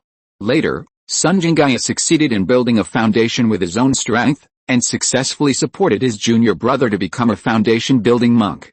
The relationship between the two of them for decades was extremely deep. Now that he knew that it was Song Qingming who killed the black-clothed monk in front of him, it can be seen that his anger was already difficult to control. Sun Jingaya's cultivation has reached the 9th level of foundation building. He is one of the top 3 foundation building masters among the dozens of people who sneaked in this time. It is indeed enough for him to chase Song Qingming, who is at the 6th level of foundation building. In the eyes of these people, unless Sun Jingaya fails to catch up with Song Qingming's fate of death is definitely doomed, and there will be no other unexpected situations. Song Qingming saw that there was only one person chasing him from behind, and he couldn't help but feel overjoyed. There was only one person on the other side. Even if he couldn't defeat the other party, it shouldn't be a big problem if he wanted to run away. After all, this is still the territory of the Lingyuan sect of Lu State. The other party is deep behind the enemy here. If he encounters other Lingyuan sect cultivators along the way, if the other party dares to chase him at that time, don't blame him for being rude. Sun Jingaya, who was chasing after Song Qingming, was very angry, but he had not lost his mind. At this moment, he was standing on a small flying boat. Although it could only carry 5 or 6 cultivators at the same time, the speed of this flying boat was extremely fast, far exceeding the wind-controlling boots on Song Qingming's feet. It was indeed a matter of time before he was caught up with. Chapter 323 Qianyang Golden Sword Talisman. After Song Qingming escaped for more than 10 miles, he found that Sun Jingaya, who was chasing him from behind, was not slower than him when he put on the wind-controlling boots. He could not help but frown secretly. After feeling that it was difficult to get rid of the opponent by speed, Song Qingming took the initiative to slow down his speed. After Sun Jingaya caught up with him, he took out more than a dozen low-level talismans and attacked the opponent behind him. Facing Song Qingming's attack, Sun Jingaya showed a hint of sarcasm at the corner of his mouth. He raised his hand and used a yellow wooden shield to easily block Song Qingming's attack. Humph! Are you not going to run anymore? Are you here to avenge the owner of this pair of boots? Song Qingming asked slowly with a calm face. Sun Jingaya looked at Song Qingming fiercely and said, Junior brother Lin must have died at the hands of Dao Yao. It's God's will that you ran into me today, giving me the opportunity to help him avenge himself. Haha. Don't worry, I'll let you experience how painful it is to live in this life and death battlefield. I just killed an enemy. Dao Yao is not the first person who wants to kill me. There's no need to threaten me like this. Come on if you want revenge. As soon as he finished speaking, Song Qingming raised his hand and released a talisman at him again. Don't overestimate yourself. After using the yellow wood shield to block a talisman again, Sun Jingaya, who was somewhat complacent, was suddenly blown back a few steps by a burst of fire, and his clothes were burned black by the fire. After stabilizing his body, Sun Jingaya noticed that Song Qingming had hidden a second-level inferior explosive fire talisman in this pile of talismans.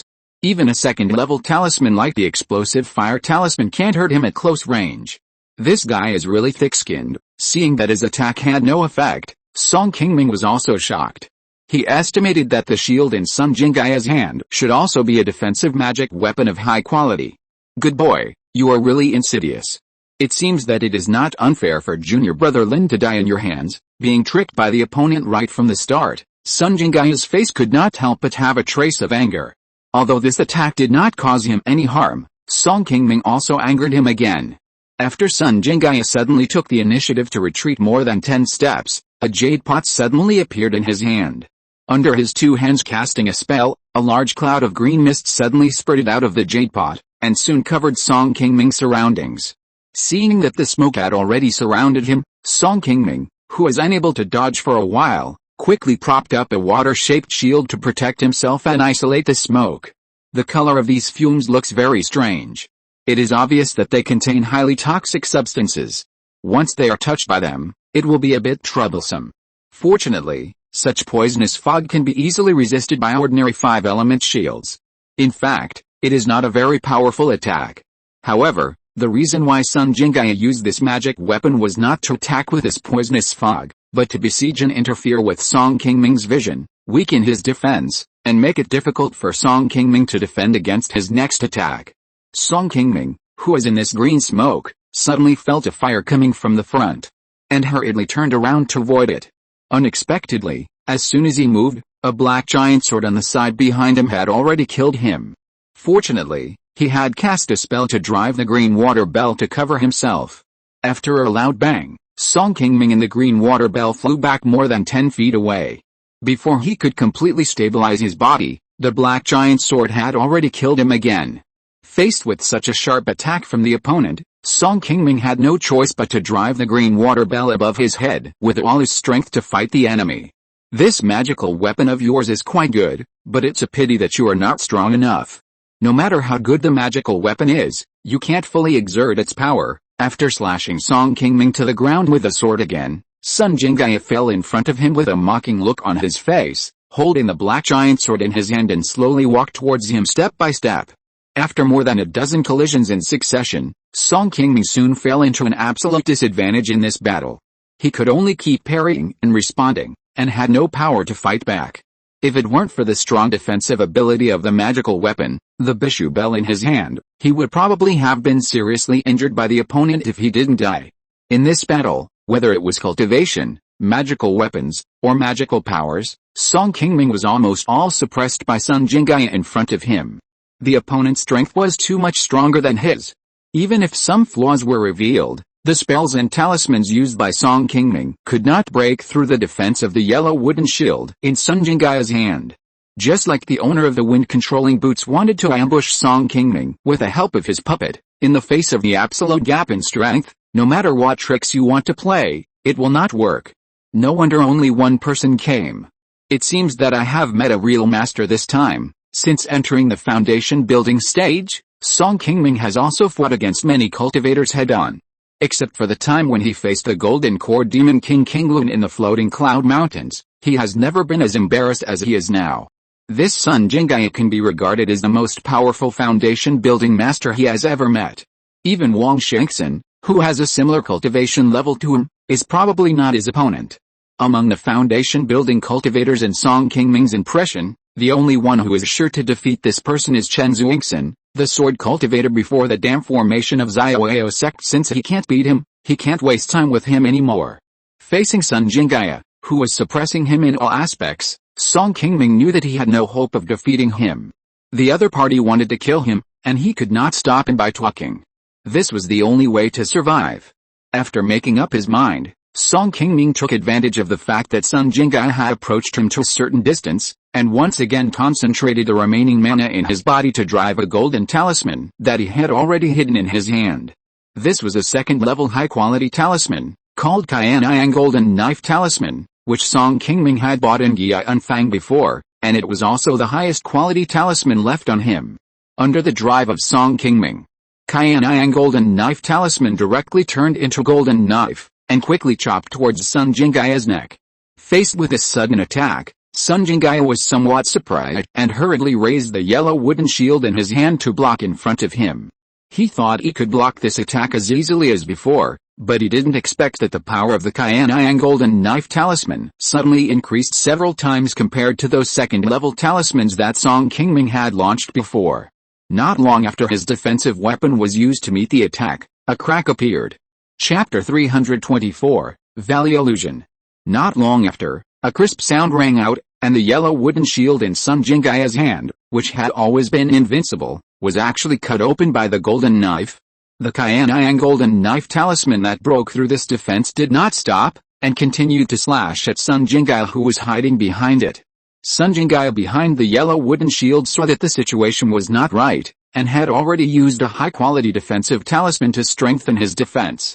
After the previous resistance of the magic weapon, the remaining power of the Qianyang Golden Knife Talisman was not much when it reached this talisman, and finally turned into a burst of golden light in front of Sun Jinggye's neck and disappeared. At this moment, Song Qingming, who had little mana left in his body, had already turned into a sword light and fled directly after launching the Qianyang Golden Knife Talisman. Song Qingming did not have much hope of killing his opponent with his last attack. His biggest goal was to use the power of the talisman attack to buy himself more time to escape. I was really careless to let this kid destroy my magic weapon. Looking at Song Qingming, who had already run a distance, Sun Jinggye whispered to himself, put away the damaged yellow wooden shield, and also turned into a sword light to chase after him. After the battle just now, Song Qingming had deviated from the original route. He wanted to continue to go east to Qingming but couldn't find the way. Song Qingming could only change direction and head south to Fengguan in the south. Fengguan was only more than 300 miles away from Huanglongfang. It was the main battlefield of Lingyuan sect stationed on the front line. There were thousands of monks stationed there. As long as he could get closer to there, he would definitely be able to meet his own monks faster. Although the windproof boots consumed mana faster, it was difficult for ordinary people to rely on it to maintain such a fast escape speed, but Song Qingming still had the 1,000-year-old spiritual milk in his hand. As long as he was willing to consume some, it would not be a problem to hold on to Fengguan. As long as he could hold on to Fengguan, Sun Jinggye, who was desperately chasing him from behind, would not dare to follow him to get close to there unless he was stupid. After all, no matter how strong he was just a foundation-building cultivator. Once he ran into a high-level cultivator from the Lingyuan sect there, he would not be able to escape from a giant stage cultivator, no matter how powerful he was. Song Qingming, who had made up his mind, took out the 1,000-year-old spiritual milk from his body to replenish his mana slightly, and without hesitation, he sped up and headed south. Sun Jinggye, who was not far behind him, soon saw what Song Qingming was thinking. As a cultivator of the Xianhe League who had infiltrated the local battlefield, Sun Jinggye certainly did not dare to really follow Song Qingming all the way to Fengguan. They had already chased him for dozens of miles, and in his eyes, Song Qingming, whose mana should have been exhausted, did not slow down at all, which made Sun Jinggye frown all of a sudden. He also didn't expect that Song Qingming would have a spiritual object like the Millennium Spiritual Milk that could continuously replenish his mana. In his opinion, it was not strange that Song Qingming had a spiritual object that replenished his mana. It was also within his expectations. The spiritual pills that replenished mana were not like the Millennium Spiritual Milk that could be taken continuously. Logically speaking, even if Song Qingming took this spiritual pill, his mana should have been consumed a long time ago, and it was impossible for him to maintain such a fast escape speed. Seeing that he still couldn't catch up with Song Qingming, Sun Jingaya took out a red spiritual pill, hesitated for a moment, and stuffed it directly into his mouth. This was a very rare blood dragon pill, which could increase the strength of the cultivator by 30% in half an hour, but after the medicinal power disappeared, it would damage the cultivator's internal organs, and it would take a long time to recuperate before it could recover. No matter what happens today, if I don't kill this kid, it's really hard to relieve my hatred. After swallowing the red pill, Sun Jingaya's eyes slowly turned blood red, and then his aura suddenly began to increase. The speed of the flying boat under his feet also increased a lot, and soon he closed the distance between him and Song Qingming. When he got close to Song Qingming, Sun Jingaya's black giant sword directly slashed out with a sword, and the sword tip was approaching Song Qingming. Feeling a sudden spiritual power fluctuation coming from behind him, Song Qingming turned around and saw that the black sword light drawn by Sun Jingaya was almost catching up with him. Song Qingming hurriedly turned the sword light sideways to barely avoid the attack, which also slowed down his escape speed instantly. Before he started to speed up again, the second sword light released by Sun Jingaya had already arrived in front of him. Song Qingming could only control the flying sword under his feet to avoid it again. Seeing Sun Jingaya's red eyes and strange blood all over his body not far away, Song Qingming immediately realized that this guy must have taken some spiritual objects or performed some special secret methods to improve his strength in an instant, so that he could catch up with him again. He couldn't beat Sun Jingaya in his normal state. Facing the opponent who was now stronger, Song Qingming really didn't have the courage to fight him now. Seeing that Sun Jingaya had quickly caught up with him, Song Qingming, who was somewhat helpless, could only turn around and fly downwards, and fell into a valley after a while. Song Qingming knew that this method of instantly improving his strength could not last for too long, and there would be some sequelae afterwards. As long as he tried his best to find a way to drag it out for this period of time, there was still some hope that he could get away from Sun Jingaya again. After Sun Jingaya saw where Song Qingming fell, he immediately followed him. This time Song Qingming had no place to run. Thinking that he could kill this opponent who had given him a headache all the way, Sun Jingaya's face was instantly covered with a smile. Although he lost a defensive magic weapon in the battle along the way, as long as he killed Song Qingming and snatched the bronze bell from him, he could still have a better magic weapon than before. In this way, his trip would definitely not be a loss. It was just a little strange that after circling above the valley for a while, Sun Jingaya still did not find any trace of Song Qingming. This valley was full of inconspicuous and relatively low trees. It was supposed to be difficult to completely hide a person. Since Song Qingming had landed here, even if he ran away, it was impossible for him to leave no trace. As a result, after turning around twice again, he still did not find him, so he could only follow him into the valley, wanting to search carefully and pull out the hiding Song Qingming. After falling into the valley, Sun Jingaya walked forward not far, and soon found that a white mist began to surge out of the surrounding flowers, plants and trees, slowly blurring his vision, making it impossible for him to see too far. Seeing the white mist that appeared out of nowhere, Sun Jingaya immediately felt a little puzzled. He scanned the entire valley from above and didn't see any white mist. How come these things appeared as soon as he got to the ground? He walked forward for a while, but the white mist in front of him became thicker and thicker. Sun Jingaya could only stop and slowly observe his surroundings. He had walked a long distance, and he should have crossed the valley, but in front of him were these plants that looked about the same size, as if there was no end. Is this valley an illusion array? Chapter 325, Strange Thatched Cottage. Sun Jingaya saw with his own eyes that Song Qingming fell into this valley. He knew that it was impossible for the other party to set up such a large illusion array so quickly. It seemed that the illusion array here should have been set up by a fellow Taoist or a senior before, and Song Qingming just happened to escape when he just ran away. In this inconspicuous valley, it is unknown whether the owner here put the cave here, or wanted to hide something here. Seeing that the spiritual energy nearby is not very high, it should not be a spiritual place for the cultivation of masters. After thinking for a while, Sun Jingaya still couldn't figure out who had set up an illusion array in such a place. He only wanted to kill Song Qingming now, but was temporarily blocked by this illusion array. He couldn't help but feel a little angry. After walking around in this illusion array for half an hour, Sun Jingaya stopped again and observed carefully for a long time, but still couldn't see what kind of illusion array it was. Although his array formation level was average and he didn't major in array formation skills, he had been exposed to some ordinary illusion arrays in his years of cultivation. The illusion array in front of him was indeed not simple.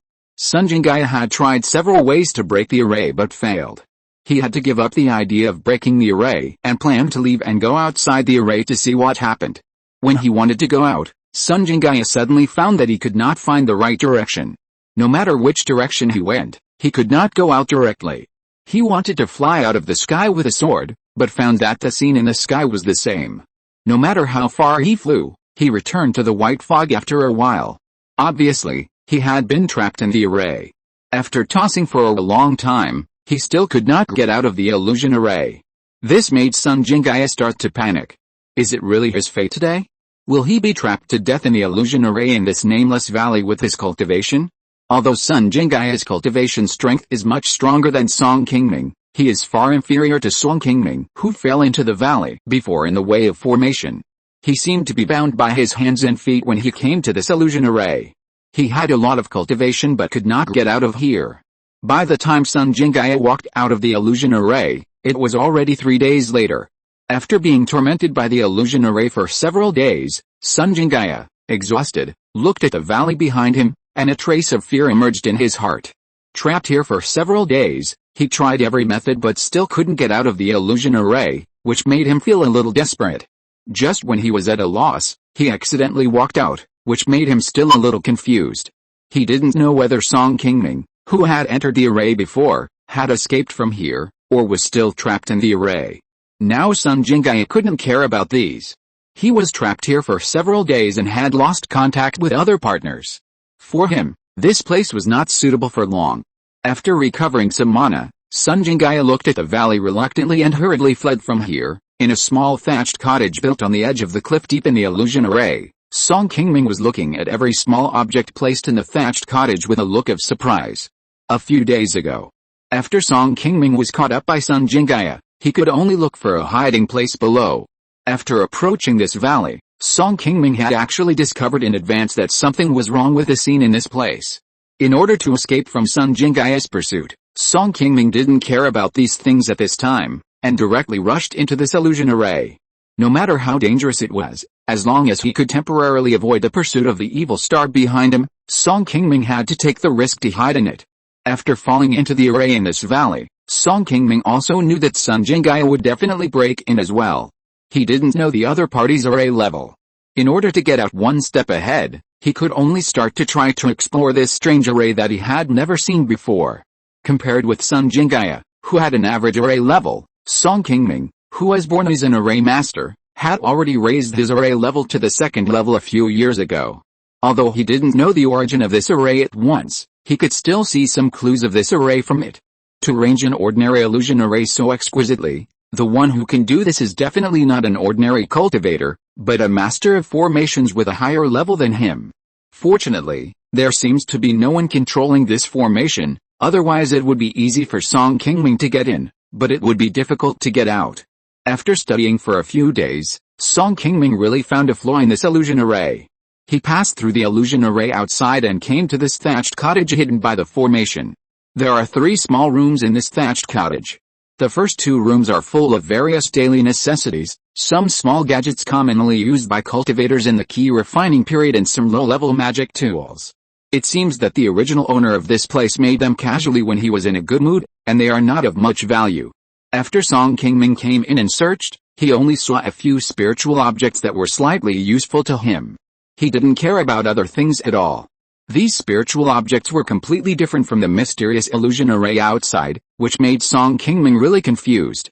Judging from the environment and the items here, the owner should have left for a long time, and it didn't look like anyone else had been here. He couldn't understand why there were only small things in the Qi refining period. It wasn't until he entered the last thatched cottage that Song Qingming was suddenly stunned by everything in front of him. This inconspicuous house was filled with rare treasures. There were not only colorful spiritual stones piled up into mountains, but also many spiritual objects such as spiritual medicines and magic tools of level 2 or above that were shining with spiritual light. These spiritual objects were full of rosy clouds, and some of them were difficult for Song Qingming to tell the grade. If he picked up any one and put it in the market, it would definitely be a priceless treasure. This was the first time in his life that Song Qingming saw so many spiritual objects. Not only was his face full of excitement, but his eyes were almost dazzled. For a while, he didn't know which spiritual object to take first. No. How can there be so many rare spiritual objects hidden here? Is it an illusion array? Song Qingming took a step forward and was about to collect these priceless spiritual objects. At this moment, a sense of coolness suddenly flashed through his mind, which made him calm down from the excitement that he had been unable to control. After looking up and taking a look at these colorful and shining rare and precious objects, Song Qingming felt that something was wrong. These things in front of him were too conspicuous, as if they were deliberately placed outside to attract greedy people. End of this chapter. Thank you very much for reaching the end. Don't forget to like. Looking for more exclusive content and immediate access? Subscribe to our Patreon. Remember, every like, subscription, or donation encourages us to continue. Thanks to everyone. See you in the next video.